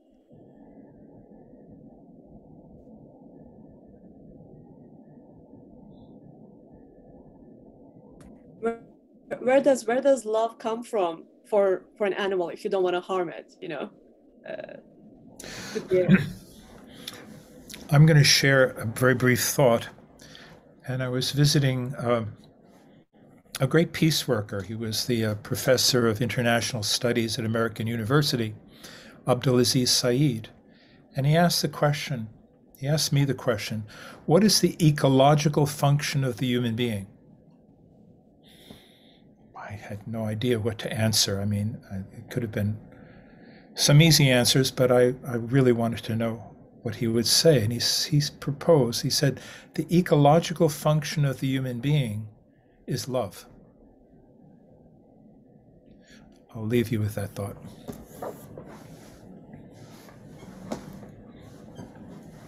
Well, I know we have a couple of our colleagues from the West Coast, from the Seattle Aquarium, and a really rich workshop that we engaged with earlier this week. I wonder if you all might have some comment here as we're talking about this topic. I think it's interesting that when we talk about thinking of each other as humans, as people, in this idea of oneness, we do sometimes separate or elevate ourselves above animals, right? As if we are not animals ourselves. We are all animals, human animals. And so I think that there is an interesting opportunity for places like zoos and aquariums and natural history museums and art museums. But we're working with the Seattle Art Museum right now about an exhibit on our ocean planet, but to help emphasize though that sense of community and oneness and similarity. And so I think that there's there's definitely interesting different ways that we can approach this, because zoos and aquariums have traditionally held animals as kind of objects, scientific objects for appreciation. And even in a conservation context, sometimes we think about it as it's our responsibility to care for the animals as if we're doing it altruistically, when in fact caring for animals in the environment is in fact caring for ourselves. So those are some thoughts that pop into mind. And I would like to respond to this by saying that it is the very nature of the mind, the brain, to view animals and even people as things. And it is of the very essence of the heart to view human beings and animals and trees and even minerals as something more than things, but as animate, as something animate and part of an animate reality. This is what I'm trying to say by the heart. It is that capacity within the human being that does not objectify and create things and others, whether it be, the heart that is dead and numbed can only see things, even when they're, posed with people. And likewise, this mentality that turns all of nature into just things makes things exploitable, puts dollar signs on a tree. But the heart knows otherwise. Your human heart knows otherwise, and your heart tells you this. Thank you, Kabir. And Brenda, I appreciate you reminding us about the role that children's museums play in all of this, that children's museums are not always focused on objects or art or things, that they're more experience-based. And Kirsten, please jump in here if you'd like as well. And so if we think about children as human animals, then the experience of a children's museum is about investigating that lived experience, that through play, through emotions, through sharing. So I think that's an important component here. And Kirsten, you also added a really powerful statement about the role of love. Why don't you go ahead and share that with us? Sure. Oh, I would love to. And I know Elif probably agrees with me on this. We've talked about this before. All I just said was that I've come to believe that the purpose of museums is or should be love. The end. To me, that just, I don't have more to say than that. It opens up everything. And I love Monique, really lovely heart work instead of hard work. Oh, I love that. Although I might argue that heart work is probably hard work for many of our institutions. Otherwise, we all would have been doing it all along. So, actually, Greg, that might have been a typo. I was saying head work. And so what I'm encouraging us to do is to connect to here instead of here. And that's one of the things that museums, as a museum professionals, do really well, is they live from this intellectual curatorial space and they don't acknowledge the wisdom of what's in the heart. Thank you. And I will also say that it is hard work too. So it thank is you. Hard work. So thank you for your typo. Brenda, you have something to add here? Elif, why don't you go ahead? Go ahead, Brenda, after you. Oh, you're so kind. Thank you. Yeah, this is such a wonderful conversation, and to underscore the children's museums thing, I worked in children's museums for many years, and all of society plays out in the classroom and in children's museums. And I think so much of this conversation, spending time with children and spending time with children in thinking about whole person and thinking about like as I'm watching the chat thread and also listening to folks, one of the things that we need to prepare ourselves for with museum work in general, to do the heart work, which I could not agree with, Kirsten knows very well. I could not agree with more. Our job is to always be very mindful, though, of what intimacy means, what vulnerability looks like. And, you know, our asking people to be vulnerable, and our institutions asking people to feel uncomfortable in a lot of different ways, because a lot of heart work also involves that. And so I just wanted to sort of throw that in. I think we have a wonderful chorus here of people who are very much so, I would imagine, resonating with these ideas. And I think about not the tall order just for museums, but the tall order of our expectations for our visitors, to be able to feel like that in our institutions. And it is a form of mindfulness and practice. I was telling Kirsten, I think that museums need to walk softly as we love and as we provide for love. And I think that sometimes we don't walk very softly with the best of intentions. And please don't look at children as my side note. A lot of this conversation, children don't have a lot of the, generally speaking, challenges with love, in my experience, and in museum settings. They'll go there. They'll give it, baby. They will so give it if you offer it. And it's a good place for us to look and to think, is actually with children. That's all. Thanks, Brenda. Anne Fullenkamp, I see that you're in the audience and you provided a comment. I wonder if you might share a couple of words with us from your experience at the Pittsburgh Children's Museum. Sure, and thank you, everyone. It's been just a wonderful couple of hours to listen to everybody. But yeah, I echo much of what everyone said, and I think what I'll say is just remember that how we can kind of reach back into our inner childhood, and that, you know, kids really are smart and in a lot of ways very in tune to their emotions, and there's a purity and joy in how they go experience the world and ask questions, and are learning all of these topics and issues that we take very seriously. And like we were saying earlier, kind of get into our head, but they really do lead with their heart and in the real experience, and looking at the people that are with them in a very real time, in the moment, and being intensely present in the current moment. And just for us as adults to kind of learn from that and take how they experience the world seriously. And maybe we can kind of try to capture that and learn from them as we, you know, try to grapple with these issues too. That play and child's play shouldn't be taken lightly, that it's serious work. Indeed. Thank you so much, Anne. Elif, I think you wanted to add something here. Yes, thank you, Greg. And I was thinking, you know, we are so impatient often, right? We want results. We want to see examples. We want somebody else to have done it before us so that we can go ahead and learn from them and, you know, improve on it.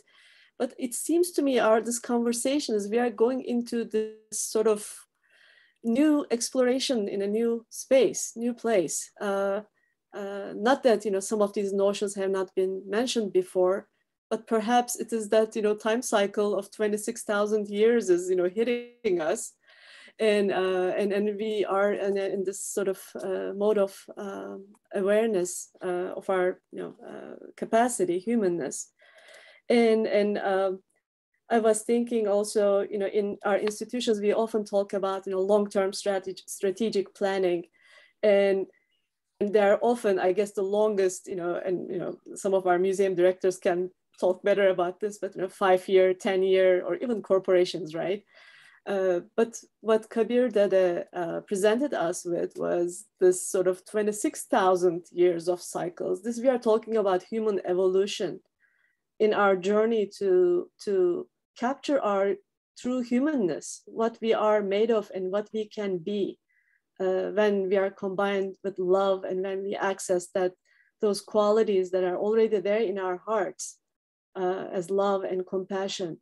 And talking about that, long time frame and the cycle of things, I would like to ask Kabir Dede for his thoughts on what he might recommend. How would you advise that we frame the timing of things? Our roles now, with what we know, what we can do as individuals in different professions, different stages of life.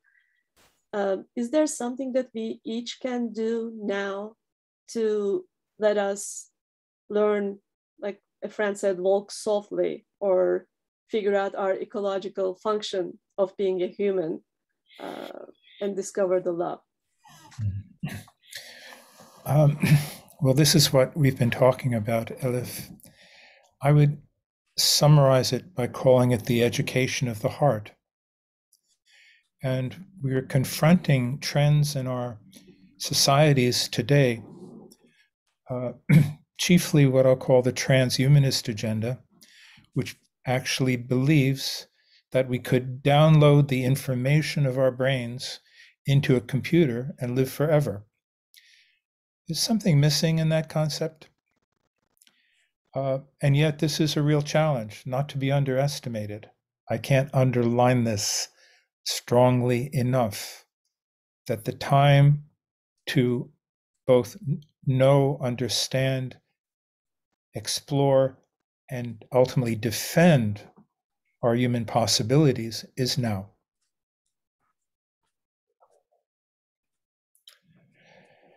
And it's a work we're all involved in. All artists, all truly great artists, composers, literary figures are drawing upon this hidden treasure of humanness.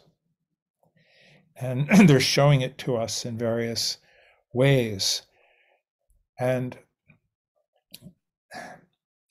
we need to mine this treasure. We need to, evaluate this treasure. We need to understand it and understand for ourselves what is to be preserved. And ultimately we can say, yes, if the ecological function of the human being is love, that's a powerful, immense statement. Practically, what does it mean? I don't see it as a sentimental proposition. It's not to make everything nice and rosy, but to understand that love itself is that capacity that holds opposites together, that can embrace and comprehend this whole human situation, and the fact that we are living in a sense, we are living in an unlovable world, but not only unlovable, it's also lovable. It is both. But there's a capacity in the human being that can hold even these opposites and use science wisely, but not allow the, shall we say, the mechanical function of mere thought to dominate human life, not to allow the technological, automatic processes of mere thinking to dominate the nuanced, unifying experience of the heart. And the brain, the mind, our articulate capacities are important for articulating that knowledge of the heart, that wisdom of the heart. So every human being who's not a psychopath, every human being who is relatively conscious and relatively healthy emotionally has a lot of wisdom to draw upon. It's innate in us. It's intrinsic to what we are. And isn't it extraordinary that this exists in this universe of cold atoms and subatomic particles, that there's something else going on which the human being experiences as the wish to even sacrifice ourselves, the wish to act even when it's not in our individual self-interest, the possibility of living for the sake of beauty and not just money, and so forth. So this is the treasure of the human being. Let's explore it, let's know it, let's reinforce it in each other, let's affirm it.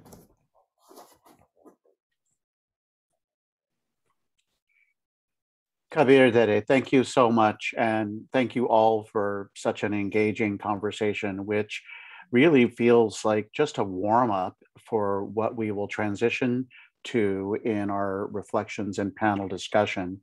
But before we go there, we're going to take a quick 10-minute break to give everybody an opportunity to stretch, to make a cup of tea, whatever you need to do. But we'll be back here at exactly 1:30 East Coast time. So 10 minutes from now, rejoin. Elif, you would like to add something? Yes, and I thank you, Greg. Thank you for the announcement. And I understand that not everyone may stay. We have friends joining from overseas, so everyone is welcome to stay as long as they can. And but we also understand that if you have other commitments. And thank you so much for joining us and bringing this rich experience and accompanying Kabir Dede's wisdom. Kabir Dede, thank you so much for being here again. Thank you, Elif. Thank you all. Thank you all. And we will see you back here in 10 minutes.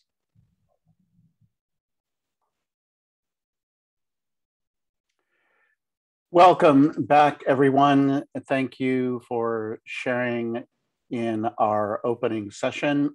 At this moment, I would like to welcome back Elif to introduce our panel and get us started on our next section.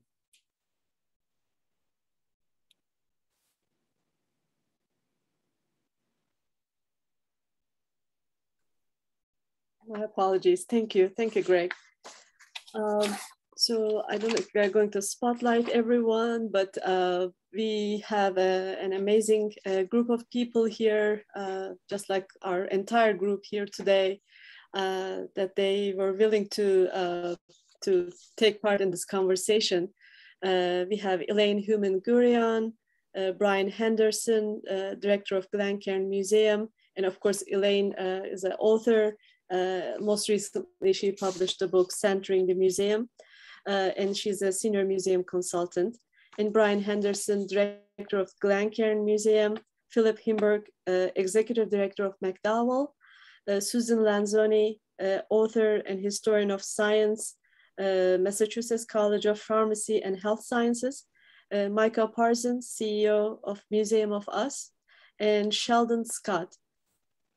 He's an artist and also the chief officer of purpose at Eaton Place. I don't know, I hope everyone is here.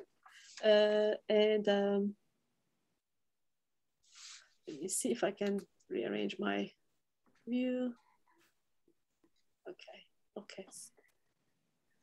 Well, thank you so much for joining us. I think we just started this beautiful conversation and dialogue, and I'm hoping that in the next hour we can just explore a little bit more what this, notion of love is, and holding the opposites in space in our hearts, and what museums can do about it, or whether they should have any role in this to begin with. Is that the role of the museums, the purpose of the museums? And if not, it seems like we have this need coming up in our humanity for our planet's protection and our survival, that we need to figure out a way to get to love. I think that's what we discovered in the first part. And I'm one of those people who sort of overanalyzes things and needs to, put everything in steps and order. And but what our friend Lidaway Niesing from Empathic Intervision, she just posted a beautiful comment. She says, while everyone is on a break, I'm thinking about this notion of love, as well as the dichotomy of cognitive and emotional empathy we seem to be so stuck in these days. How even when we speak of the heart, we quickly analyze what happens in the brain. We keep going back up by naming feelings, by linking it to other experience, by reflecting on it and giving it thought. What if we instead experience, sense, embody what our heart has to share? What if we only try and hold space for what arises? I believe that the art and practice of empathy is here, and that it reconnects us with the universe, the planet, the animal realm, the plant realm, all that exists and what we are part of. This statement and our conversation early on brings so many questions. And I'm just going to start posing just one question, and then I'm hoping that each one of you will just jump in and share your insights. One of the things that I would like to explore is this definition of empathy. And because this is the Designing for Empathy Summit, and maybe we can find a better name for what we're trying to do. So that's not off the table. But I was wondering if perhaps Susan can help us, better understand, where word empathy comes from, and how can we actually put it in multicultural context? Because as we know, some indigenous cultures, and as Kabir Dede spoke, many wisdom traditions talk about this oneness and unity of all things, including the opposites. Do we have a name for it? And I believe empathy can be a good starting point, a foundational element. Maybe I would appreciate it if you could just talk about a little bit about the history of empathy. Sure. Can everyone hear me okay? Yes. Yeah, so I did venture to track down the meanings of empathy as when it first entered the English language, which was translated only around 1908. And its immediate precursor was the German Einfühlung, which means feeling in to forms. And what struck me as I tracked the meanings, mostly in American culture, European culture, over the course of the 20th century, is that the word wasn't really a popular term till after World War II. So you can't even find it in a dictionary until like Webster's, or I can't remember if it was Webster's, but like 1944. So we're using a term now that wasn't like in circulation in the same way. And not surprisingly, what I discovered in this historical kind of trek through different fields like neuroscience and social sciences and psychotherapy and even art psychology is that there are many different empathies, and it's been interpreted, understood in different ways. So one, I think, just good guideline maybe to get us thinking a little more is how it originally was understood. And this also connects to how we appreciate art and the natural world. And the idea was more of we project ourselves, our feeling, our movement, our emotion, sometimes bodily feelings like rising our head up when we see a mountain rising in the distance. And that was called empathy. So it was kind of a synchrony almost, or a way we could take kind of human elements and almost animate our world. So kind of what Kabir was talking about, this idea that the world is animate. But then some people are like, well, that's a projection model, right? Aren't you kind of anthropomorphizing the word, making it all like the human? And so people critique projection models and said that's not how you understand another person, for instance, because then you're kind of, you know, it's all about you, right? You're not really appreciating the other. And so you can see a kind of transition, especially in psychotherapeutic and social science traditions, where the idea, and maybe Carl Rogers, whom some of you may know is like a clinical psychologist around World War II, who used empathy a lot in his writing and practice. And his idea there was to really reduce the self, right? Almost self-abnegation. Like, if I'm going to understand another person, I can't, you know, be thinking of everything about me and what, you know, my judgment and my opinion and my feelings. I really have to kind of minimize that to understand, you know, to really grasp the situation of the other person and its complexity with its, and he also kind of privileged feeling in that. So what strikes me and in this discussion, and empathy really does involve self-other. So again, that's something maybe we can think about, is that the best conception or the best term for maybe what people are trying to do. But what I find fascinating about it is that there's just different modulations over time of self-other. And so it is a really complex, sometimes I think of it as a dance. And when you think about how you are empathizing with someone, are you using yourself? How much of yourself do you use? Oh, I had a similar feeling, I get that. Or no, I don't have an experience like that. I really don't get that, right? And I think that's why it's kind of so challenging in a way, because how do we monitor this sort of self-other dimension? And I think we're in constant dialogue with each other on this. And I don't think it's, you know, there's one way to do it. But I think, you know, what's interesting is in the last conversation, and then I'll kind of wind up, I was just thinking about Martin Buber and the I-thou relationship, right? Which can also be a very interesting model. And how you, right, as Kabir was saying, we look at the world not as a thing, but as a thou, as an interact, as something we can connect with, say, with our heart, in, you know, his words. And that was really what Martin Buber's I-thou relationship was. And Martin Buber was familiar with the empathy material, you know, the writings on empathy, because there was quite a lot at the turn of the 20th century. And he said, this aesthetic empathy where you feel into a form or you feel yourself rising like the tree, he didn't like that, because what he said is it removed the self situation. And then he used this German term, which meant inclusion, Umfassung, to say that you always had these two situations that were in dialogue, and one didn't dissolve into another, but they had to communicate in some complex way. So I think that's also really interesting, because I think we talked a lot about boundaries and, you know, oneness, and how do we have a kind of oneness that doesn't erase all differences, right? We acknowledge difference as we also see sameness. So I'll just stop there, but that's kind of some of the thoughts from the really interesting conversation this morning. Thank you very much. I mean, Yeah. Anybody has any thoughts on that? The definition of empathy. I mean, this interests me so much. I can talk all day about it, so I'm trying to pace myself. Yes, Philip. Yeah, well, first of all, Susan, thank you. I'm really just recently gotten reacquainted with Martin Buber and the I-thou. I find it completely revelatory for me, and I've been trying to bring it into work in my coworkers here as well, because I think it's really, really valuable, worth all of us looking at. You know, I'm not a museum staffer. For most of my life, I've been a theater artist, and mostly I've been on the planet to support other artists as they engage in creating their work.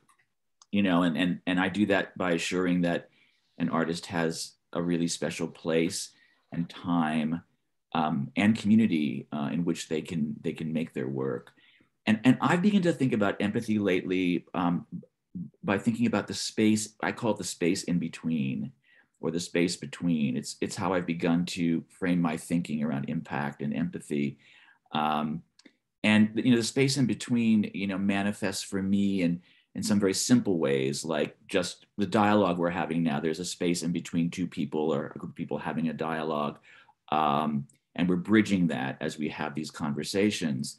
I see it at the dinner table at McDowell up here in New Hampshire, where after a day of being isolated, chosen isolation for these artists, they come into a room and they represent 7 different artistic disciplines. But I observe, an architect across the table having a conversation with a composer, or an author, a novelist having a conversation with a journalist, or a playwright having a conversation with a choreographer. And they're all sort of examples of this sort of space in between and how it's being bridged. And the ability to listen, I think, is a really big part of that.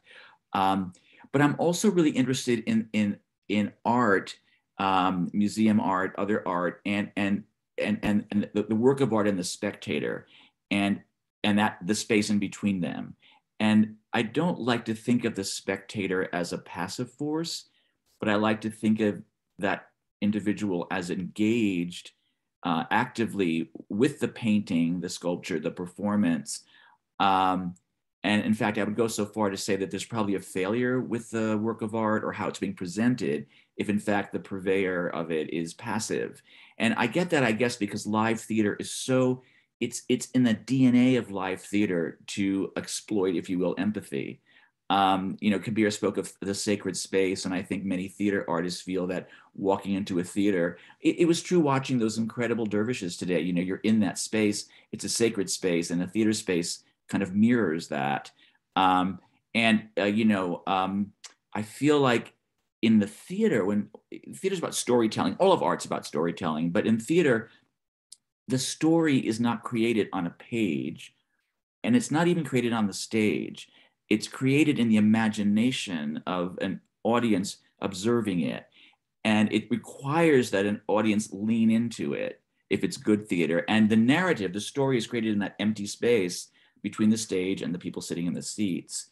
And so for me, theater is kind of a natural springboard for how we might aspire to view the lens of attending an exhibition. What provokes a viewer standing in front of a work of art to engage with as deeply as the artist would enjoy, or the curator who put it there. It's many things, it's placement, it's context.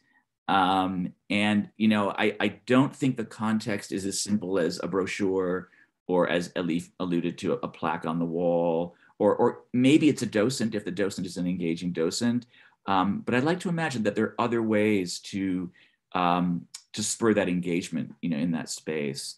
And also, frankly, I'm sure a lot of us feel this thing these days, is to see the other side or to walk in the shoes of the others.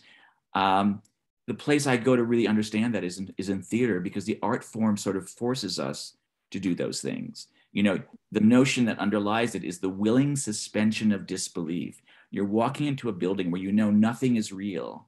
None of the props, it's not real. And yet you have to let go of the notion of your reality to be moved to tears, or to be moved to laughter, or to be angered. And I'm also really touched by Kabir's evocation of the secret, because I think that that's the key. Any deep work of art has a secret, one which may or may not be uncovered. And that my experience in standing in front of a work of art or performance is that secret is really a question. It's the artist's question that they're throwing into the universe.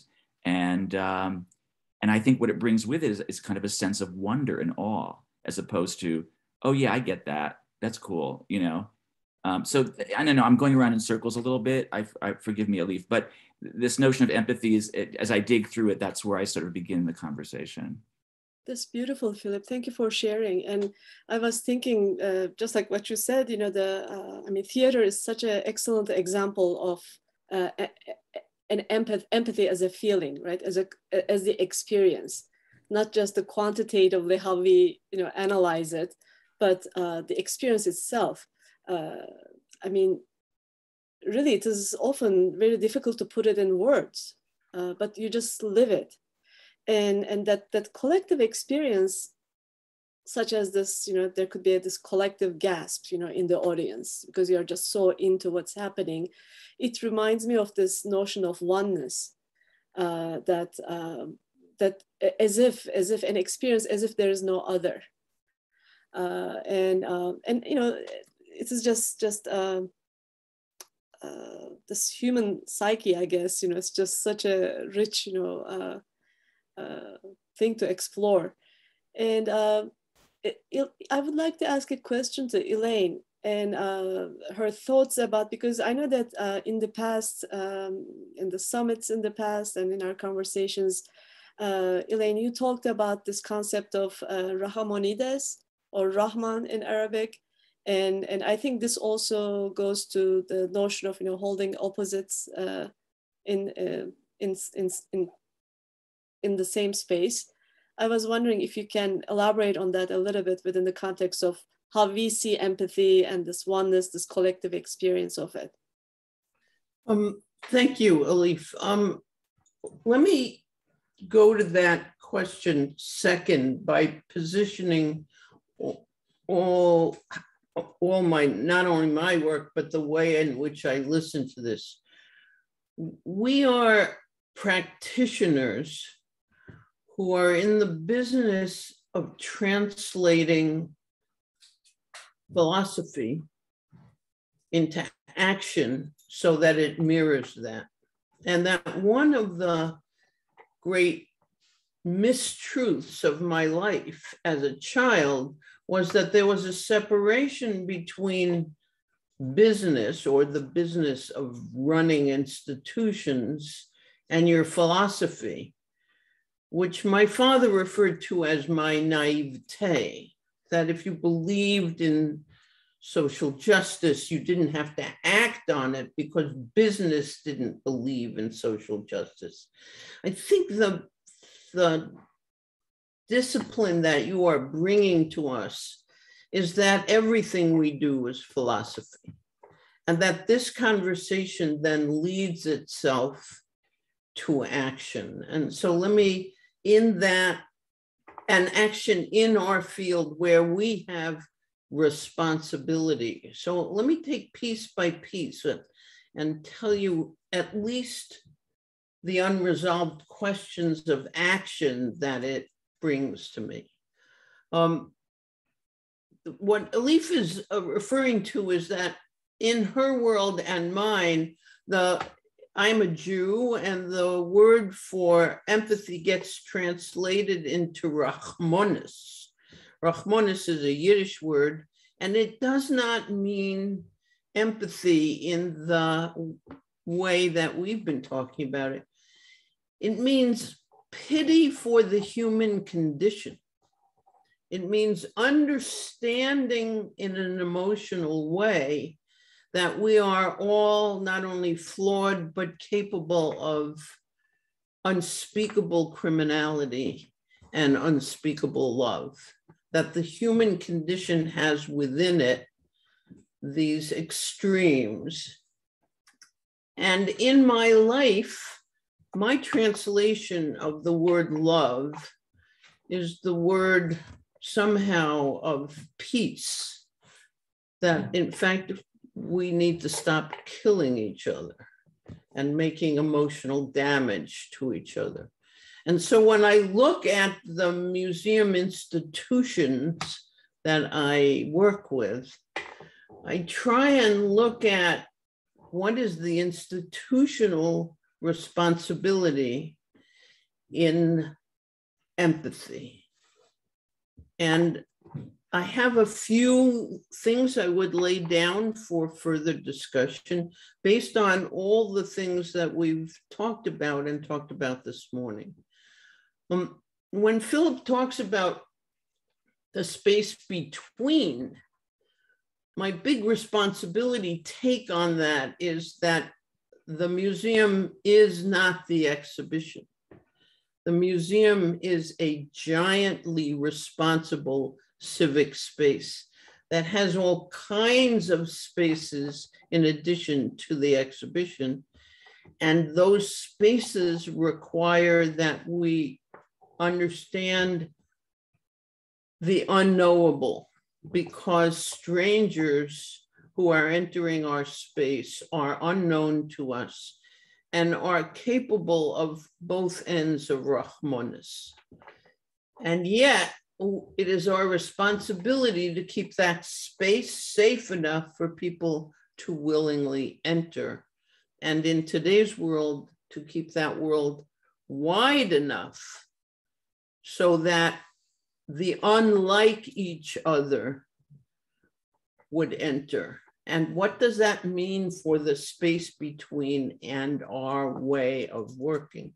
So that's a piece that I share with Philip. And a piece I shared with Kabir this morning is that one of the transformative pieces of my life has been working with indigenous people, because what Kabir talked about today is that indigenous people generally believe their objects, that is their materiality, has spirit, has animism. The Maori call it manna. It has emanations. It is not dead. And if you look at the museum world's belief of their collections, it is mostly propagated on it being dead. And therefore, we as the stage actor capable of gigantic intrusions in it in the sake of preservation.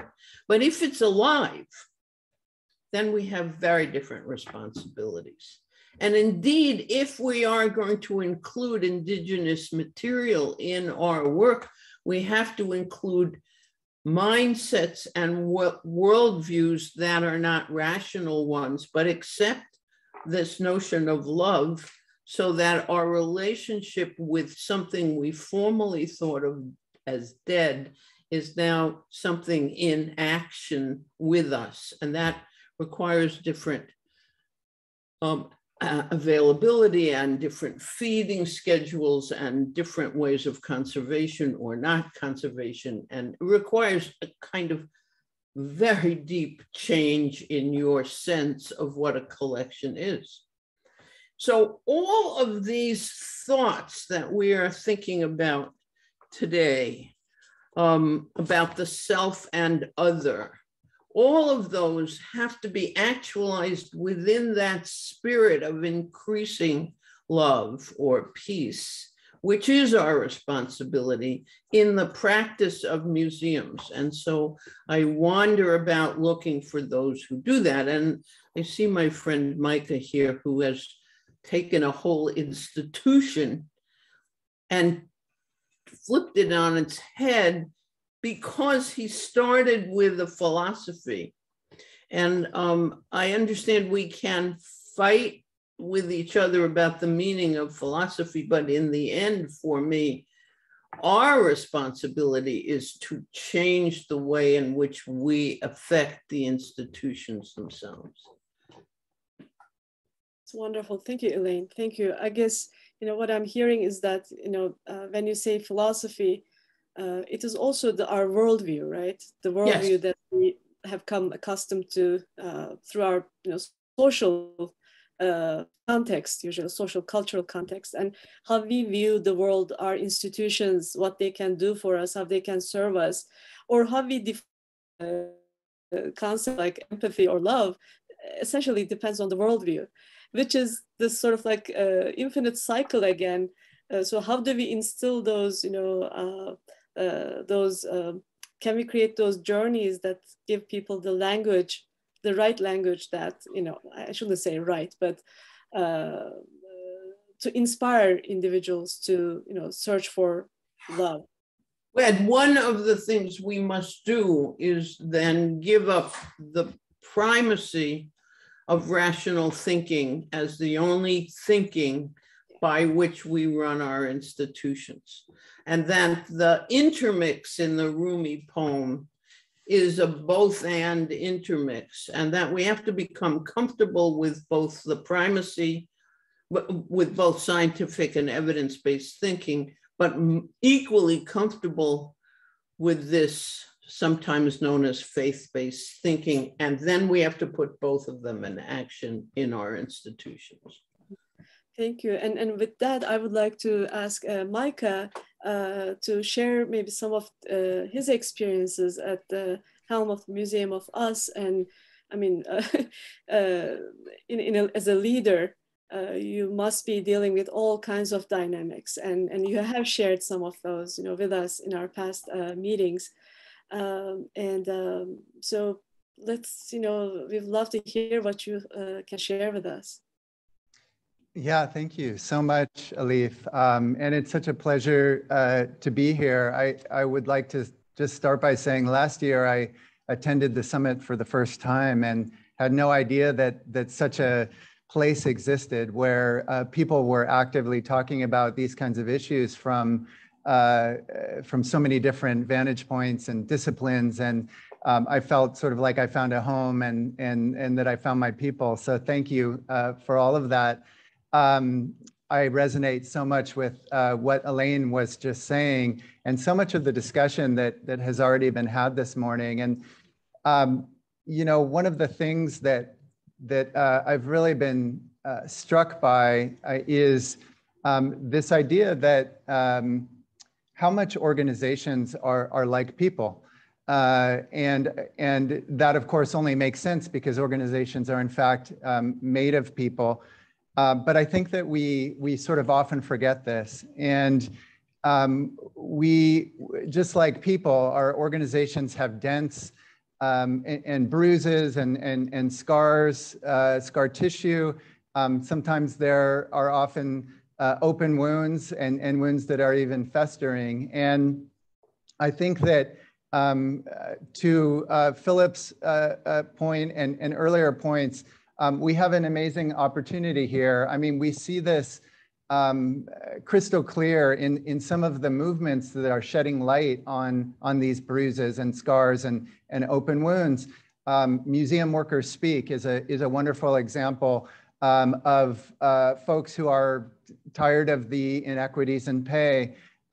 We see the movement on Instagram of Change the Museum, which is really talking about the traumatic experiences that BIPOC folks are experiencing in our institutions on a daily basis.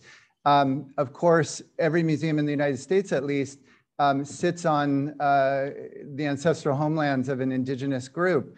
And that land was taken, and those individuals were dispossessed. And they were removed from that land that they had been stewarding for so long. And each one of our institutions exists in these places, on those spots where not only there is that sort of history of harm from the get-go, but they're also, because, as has been discussed before, we tend to run our organizations not from the heart, but rather from the mind. And so we continue to sort of reproduce all sorts of harms all the time, whether it's relative to BIPOC colleagues, whether it's relative to pay equity, whether it's relative to focusing on the bottom line. And that harm continues to sort of build up and up and up. And one of the things I've been thinking a lot about within this context, especially, again, drawing the parallel with people and organizations, is the idea of intergenerational harm. And just as individuals, we take on the harm of our ancestors, the trauma that they've experienced that gets passed on genetically, epigenetically, into the challenges and the struggles that we have as individuals. And then we pass those on to our offspring in these kinds of ways as well. Thinking about how do you start to break the cycle of intergenerational harm from an organizational perspective. And I think that is really the work of museums, that it's the work we're trying to do at the Museum of Us. And this idea of every sentiment being a fractal, every organization having the capacity to sort of approach it from the heart and not just from the mind, requires not just looking at the beauty and the wonder and the oneness of it all, but holding space for these opposites, right? For the beauty and the wonder and the awe and the pain and the suffering and the trauma simultaneously. And you know, as we've gone down a path of thinking about what it means to be a museum that is really uses love as its energy source. As we started down that path several years ago, we learned from those who were within the organization that, you know, wait a second, not so fast. You can't talk about love without talking about the pain and the suffering and starting to walk the talk of unpacking that history of harm and how that harm continues to be perpetuated, to truth tell about it, to hold yourself accountable, and to commit deeply at an institutional level to do better as you know better. And I think that is, it's playing the long game. It's a very, very long arc of sort of identifying those places where an organization is coming up short. But I've become convinced that it really has to be an inside out process, that it can't start with the external. It can't start with, you know, hanging a Black Lives Matter banner or posting Stop Asian Hate on social media, when in the midst of all that, there are all sorts of ways that the institution is talking outside of the other side of its mouth. And so we have to start with the people who are within the organization. We have to start with the cultural resources, as Elaine mentioned. We have to think of them in ways that they are living, breathing, animate objects and treat them as such. We need to treat our people with a very human-centered approach that starts with that and builds the organization around it, instead of focusing on other aspects that force us to sort of cut corners when it comes to humans. And I think that this is the only way, ultimately, building an organization from the inside out that allows us to sort of authentically and in meaningful ways really hold that same space in the outside world, whether that's our visitors, our members, our supporters. It has to sort of come within, similar to, you know, you can't truly love others unless you love yourself. You can't truly hold empathy for others unless you understand what it means to hold self-empathy. And that, again, requires doing the deep excavation that can be so painful.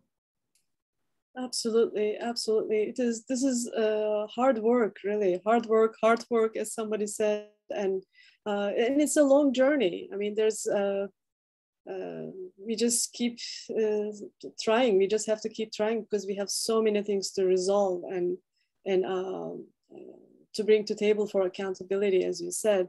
And what something that you said also inspired me to think that, you know, you said, you know, how much organizations are like people. Like that's also what Elaine said, you know, like your philosophy, the philosophy that you bring to the organization eventually can make the organization, or, you know, this way or that way.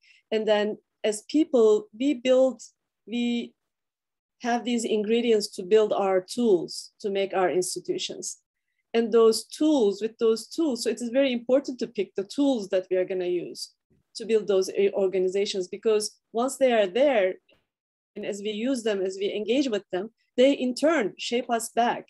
So it is this sort of infinite cycle, really. And I would love to get Brian's perspective on creating these, you know, spaces of healing and oneness through representation of a variety of interpretations of love, spirituality, values.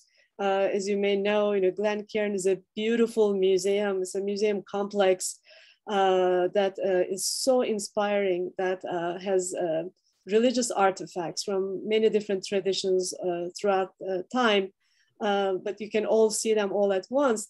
And as a personal story, the first time I visited Glencairn, my colleague there, you know, she was giving me a tour, and I saw this writing, and I didn't know what it meant. I think it was maybe in different language, maybe Aramaic, or I don't know. But it said, you know, it was about oneness, basically. And I said, that's exactly the piece of calligraphy that I have at home. It is exactly the same thing. And so these kind of connections where we feel, subtly as we go through life, they're not always intentional or didactic that I'm going to teach you this, but they're available as considerable options for us. I think right now we don't have that many options to use as role models. So I'd love to hear Brian's perspective of what it is like to lead a museum where there's such variety of representation of values and spirituality. Thank you. Well, thank you, Elif. Thank you very much for inviting me to be part of this stimulating conversation. It's what a wonderful day. And yeah, again, so the context that my colleagues and I approach this topic from is through a museum of religion, a museum of religious art. And thinking back earlier today to the image of the threshold, right? And that crossing the threshold into sacred space. And I love the way that it was described, sacred space, as a space that was intentional.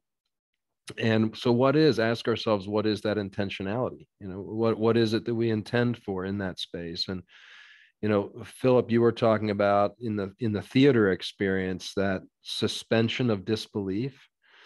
And I think, for us, welcoming people into a museum of religious art, it's really to try to challenge ourselves to suspend our judgment, right? To suspend our own judgment of what we think is true, of what we think, what our values are, to sort of bracket out our own convictions temporarily, and to really try to understand other expressions of faith from the inside, right? To really give priority to other people's perspectives. And, we were talking about oneness, sameness, and differences. And I think for me, that oneness is that all of us as human beings desire to find meaning and purpose in our life. That's the oneness, right? We're all seeking that meaning and purpose. And the sameness is that we all find ourselves, regardless of background, culture, faith, worldview, time period, we all find ourselves asking the very same questions, right? Is there something greater than myself? How do I live a good life, right?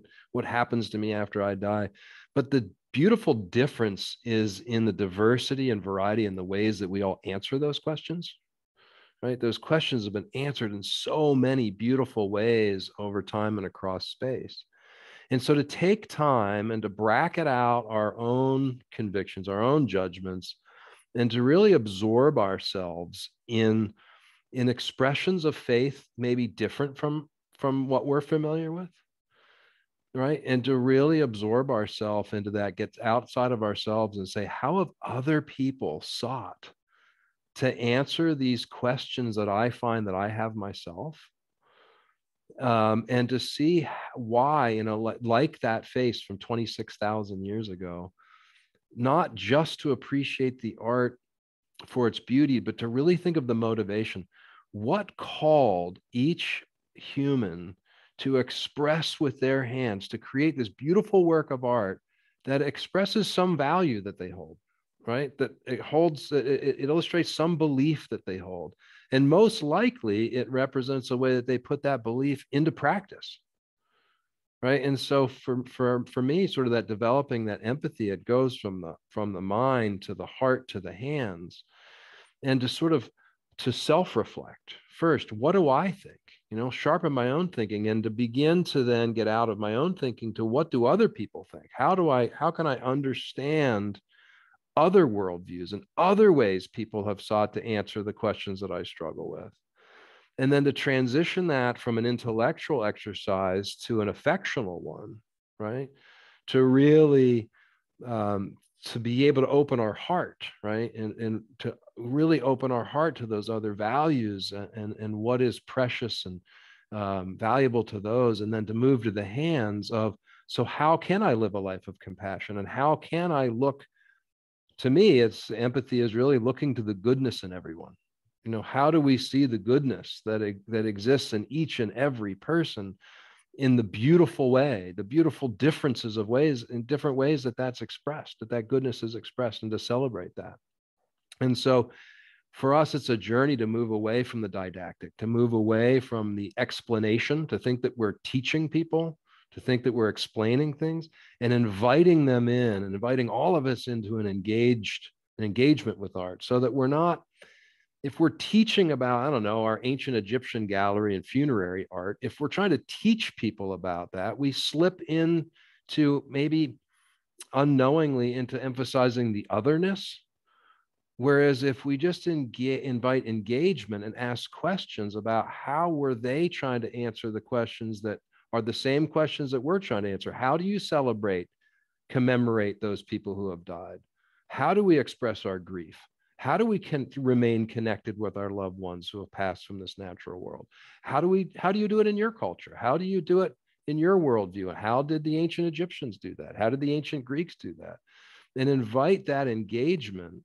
I think we celebrate both the oneness and the diversity, right, through that, rather than just getting trapped in teaching or falling into the otherness. So, but I think a lot of that has to do with being willing to, as we cross the threshold, as I said, temporarily bracket out our own judgment, suspend that, and to really get into the phenomenon of religion, to really understand it from the inside of the creator and the practitioner. So just a few of the thoughts that have been bouncing around my head. Thank you, Brian. Thank you. I think, museums as, spaces for reflection, it is just such a human need to make meaning of something that we have encountered with. It could be the other, it could be an object, it could be an exhibition, but eventually I think, in the beginning, or I should say, art, what drives art, right? What drives an individual to create art? This, invisible thing that he or she is connected to, or, this inspiration which is invisible, the artist turns it into something visible. And then the audience or the spectator comes, or and then we take it, when we engage it, we turn it into invisible again. In our heads and in our hearts, we take it with us. And I would love to now open the floor to questions, and if anybody else has any comments from the panel, perhaps Greg can assist us with checking the chat. And I noticed that there are some good questions there. Thank you, Elif, and thank you all for your perspective. Kirsten, I know that you've had several thoughts running, so I'm going to ask if you wanted to just turn your camera and your microphone on and engage with our colleagues here on the panel. That would be great. Greg, I again can't start my video, so if you want to see me, you'll have to give me permission. Sorry I'm so chatty in the chat, but I love chat, and something I discovered in the last year and a half that I love chat. I want to just go to the last question, because I feel like I'm hearing a lot about the practice of meditation and what you're all talking about. Suspension of judgment, working with the self first in order to work with others. All these things are things that I've learned in meditation practice. Does anybody have any thoughts on that? Or is that just silly?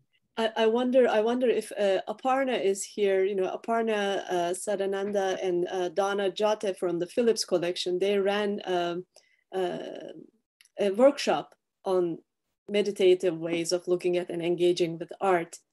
And what I learned from that workshop, and if they are here, please jump in. I cannot see everyone. Maybe Greg can let me know if anybody is there.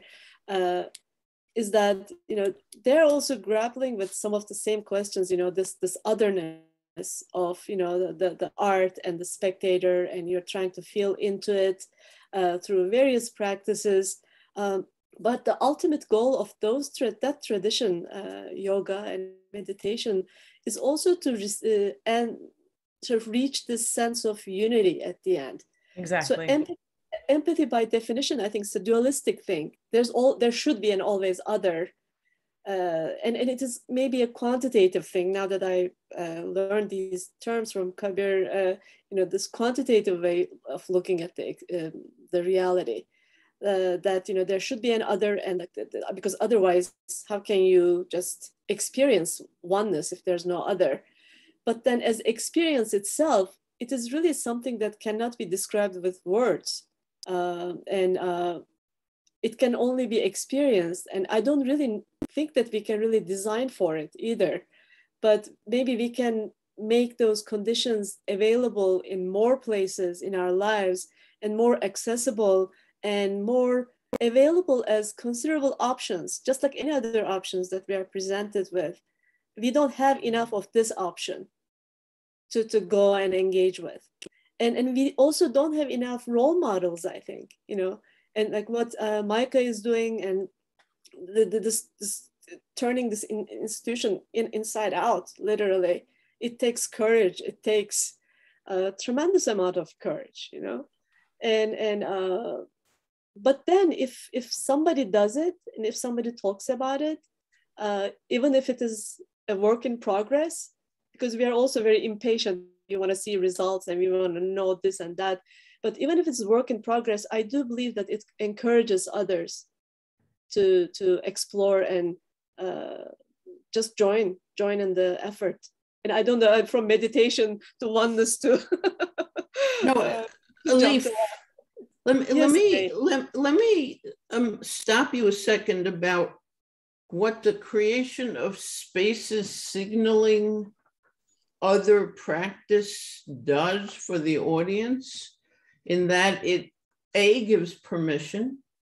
Some people will use it, but B, it enlarges the visual field of what is possible. And so what you said as a sentence is, in my head, a very big sentence, which are, what are the spaces we are willing to include in our institution, which in fact define us more widely?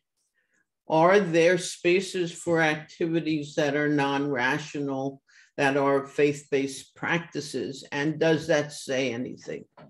Especially since many of the objects we hold were originated to become part of faith-based practice, and yet we disconnect them from that practice because we say our place is a different kind of place. So in my head, I was thinking, well, if Kirsten came to the museum and we had a meditative space, what would she do and what would she think?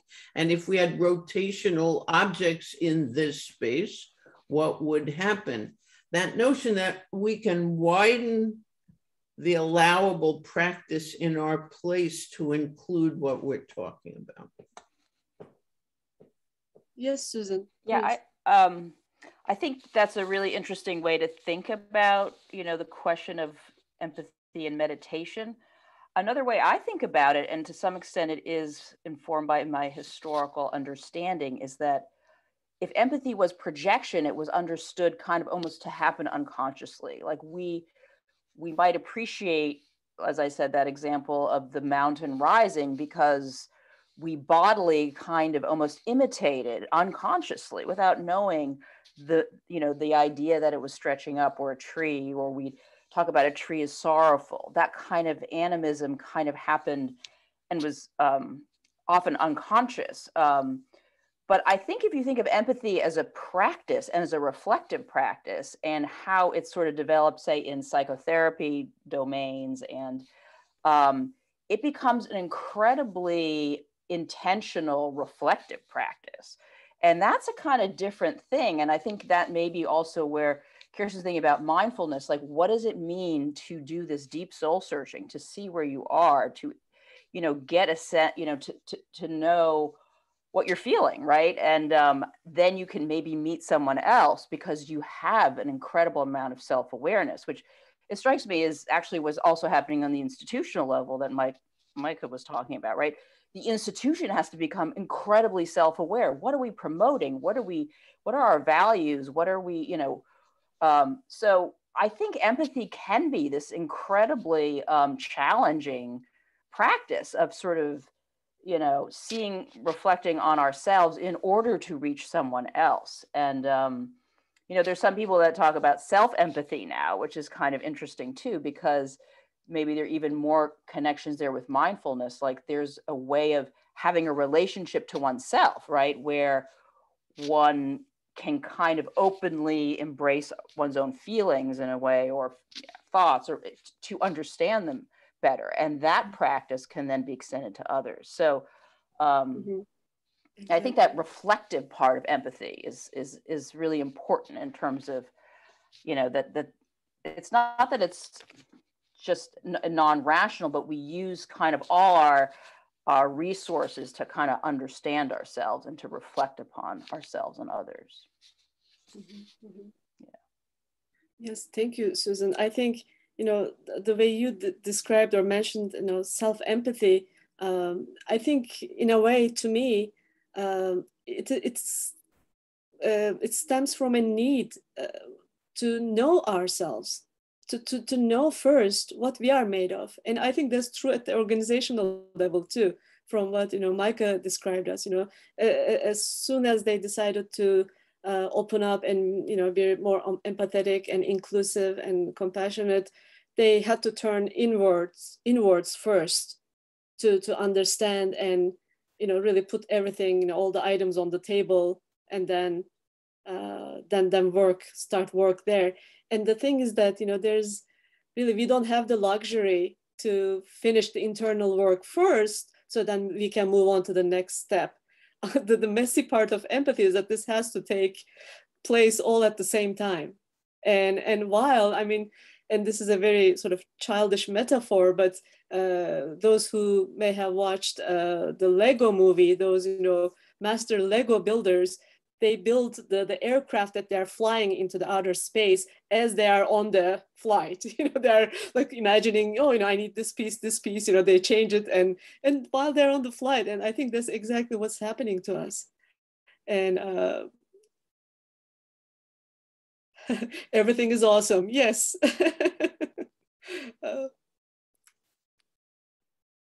Yeah, I really appreciate that, Elif, and can't help but chuckle at all that and the comments. You know, the messiness of it all is the hard work, but it's also the place where the magic kind of emerges. You know, I think what we're really talking about is it's an oxymoron, but it's like a collective self-reflection. You know, and holding space for that with your entire staff and your entire board to really become what I've come to think of as a learning institution, you know, in the truest sense of the word, that you are always approaching the work with an open heart and an open mind in ways that allow you to continue to make mistakes, but hopefully they are different mistakes than you made earlier along the path. So yeah, it is not for the faint of heart, and I think that's why many organizations don't go down the path, because it is it requires setting the table in a way that allows you to sort of play the long game instead of the world we live in, which consists of deliverables and deadlines and what have you done for me lately? Yes, and yes, Brian. Yeah, well, I was just going to say exactly. And part of that messiness, right, is to avoid that naivete and recognize that if we say we stand for this, then we need to model it and live it at every level. You know, at the board level, right, at our committee levels, at our staff level. This isn't just something that we're hoping that our guests and our visitors will engage with. We need to live it each and every day, and we need to live it at all of those levels organizationally, and that's messy. You know, it can be messy. Yes, I agree, and in a way, you know, when I was first started with this empathy building journey, I was trying to explain to friends, you know, what I mean or what it could be, you know, to the best of my ability, and most people immediately wanted to see a toolkit. They said, like, where can I buy it? You know, is this exist? You know, is there something that I can just unpack and start, assembling.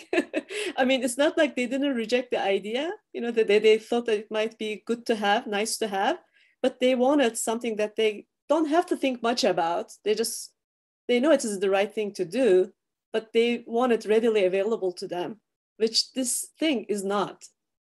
I mean, because I think we each create our own tools and our own toolboxes with our own worldviews, and we shape it.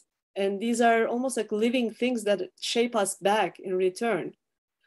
So unfortunately, there's no shortcut in this journey. It's a long-term, very long-term strategy. Well, since you mentioned that, Elif, Jim Wharton, I wonder, you just put a comment in here about some of the workshops you lead and what people expect. This might be an opportunity for you to share some more thoughts about that. Sure. Yeah. So at the Seattle Aquarium, we offer workshops to other institutions about how to engage with empathy for the purposes of conservation. And it's interesting we experience that same phenomenon. And when you do a workshop for an institution, they want practical stuff, right? So toolkits and forms and that kind of stuff. And well, we resist that because it's important for people to wrestle with it, to talk it out. And we can send the content to them and be done with it, read it, and then apply it how you will. But it's interesting to see people go through a transformation in the day that we spend with them, from resistant to empathy at the beginning of the day. For some people at a zoo or aquarium, there's some fear of empathy because it might mean that if we might be training people to feel like a zoo or an aquarium is not a place for an animal by making them, quote unquote, too empathetic for animals. And by the end of the day, those same people are asking questions like we have a problem with graffiti at the zoo. Could we give them a blank wall to express themselves? Because they've gone from being worried about having too much empathy for animals to thinking about to having empathy for people at the zoo who are damaging the zoo. So it's a really interesting thing to see. And it's not going to come from reading the pamphlet. It comes from having a day of conversation with your peers and wrestling with your own ideas of empathy and what it is and what it isn't, and going through a journey, a transformative journey. Absolutely. Jim, thank you for sharing that. And that reminded me our workshops that we have been conducting since October 16th. And we have 2 more coming up on the 30th and on November 2nd. And my experience with those, and I love these workshops, and I wish, of course, they could be in person, but we are working with what we have. But it is just amazing when you can have these offerings all one after another. They just build up on each other. They learn from each other. And even just the 8 workshops that we have participated, there are so many commonalities, common challenges, and potential common solutions arose, and some new things, new ingredients, new qualities that we need to look into. So this is definitely a hands-on project, hands-on sort of journey. And I know that we are almost out of time, so I'll leave it to Greg to perhaps wrap it up. If there are any other comments and questions you would like to include, Greg? Well, I just wanted, as we were talking about the toolkit, I was thinking to ask Micah, what toolkit did you have? Did you go down to Museum Home Depot and buy your toolkit for all the change you're making? So I'll just briefly respond, Greg. Absolutely not. We have been building the plane kind of while we're flying it, and that can be a very harrowing experience, as you all know. But of course, we have always looked to other organizations doing work in similar spaces in their own ways to see what kind of lessons we might cull out of that. I think Jim's point about the workshops not having sort of tools and templates and forms is critically important, because the ways in which empathy or love or the flip side of harm and trauma get played out are unique within every institutional context. And there's a unique history there. There's a unique set of circumstances. There's a unique mission and vision and purpose. And so there are no manuals, there are no Home Depot transformational change for dummies. Although I would recommend John Cotter's work on managing institutional change, which talks about 9 things that generally have to happen in a certain order for change management efforts to be successful. But aside from that, it's constantly reading the landscape and pivoting and continuing to stay focused on your purpose. Thank you, Micah. And to wrap up our conversation, I'm reflecting on, Dave, your comment that you posted into the chat box. As someone who works at the aquarium, you were one of those who was initially hesitant, skeptical about the importance of empathy and conservation. And this makes me think that's really why we're all here, is to build awareness, to take small steps, to reflect on our intentions. If you may recall at the beginning of our morning, Elif, you asked folks to set out an intention as a tradition of this summit. Yes, Greg, yes, and to be respectful to everyone's time. Thank everyone for being here, and Greg is giving me a hint to introduce tomorrow. We have a really exciting day coming up tomorrow. In the morning we will have this panel, which I'm so grateful to each individual on this panel, because this is really one of those risky things that we are experimenting with when shared value is not understood properly, because it is a concept in business that was developed by Harvard business professors actually, and so it is not a sentimental value. But can we actually position empathy as a product, some sort of a product or a deliverable that cultural institutions can present to the world, where they're thereby inviting other sectors to join in the conversation and developing these tools with them while supporting these initiatives?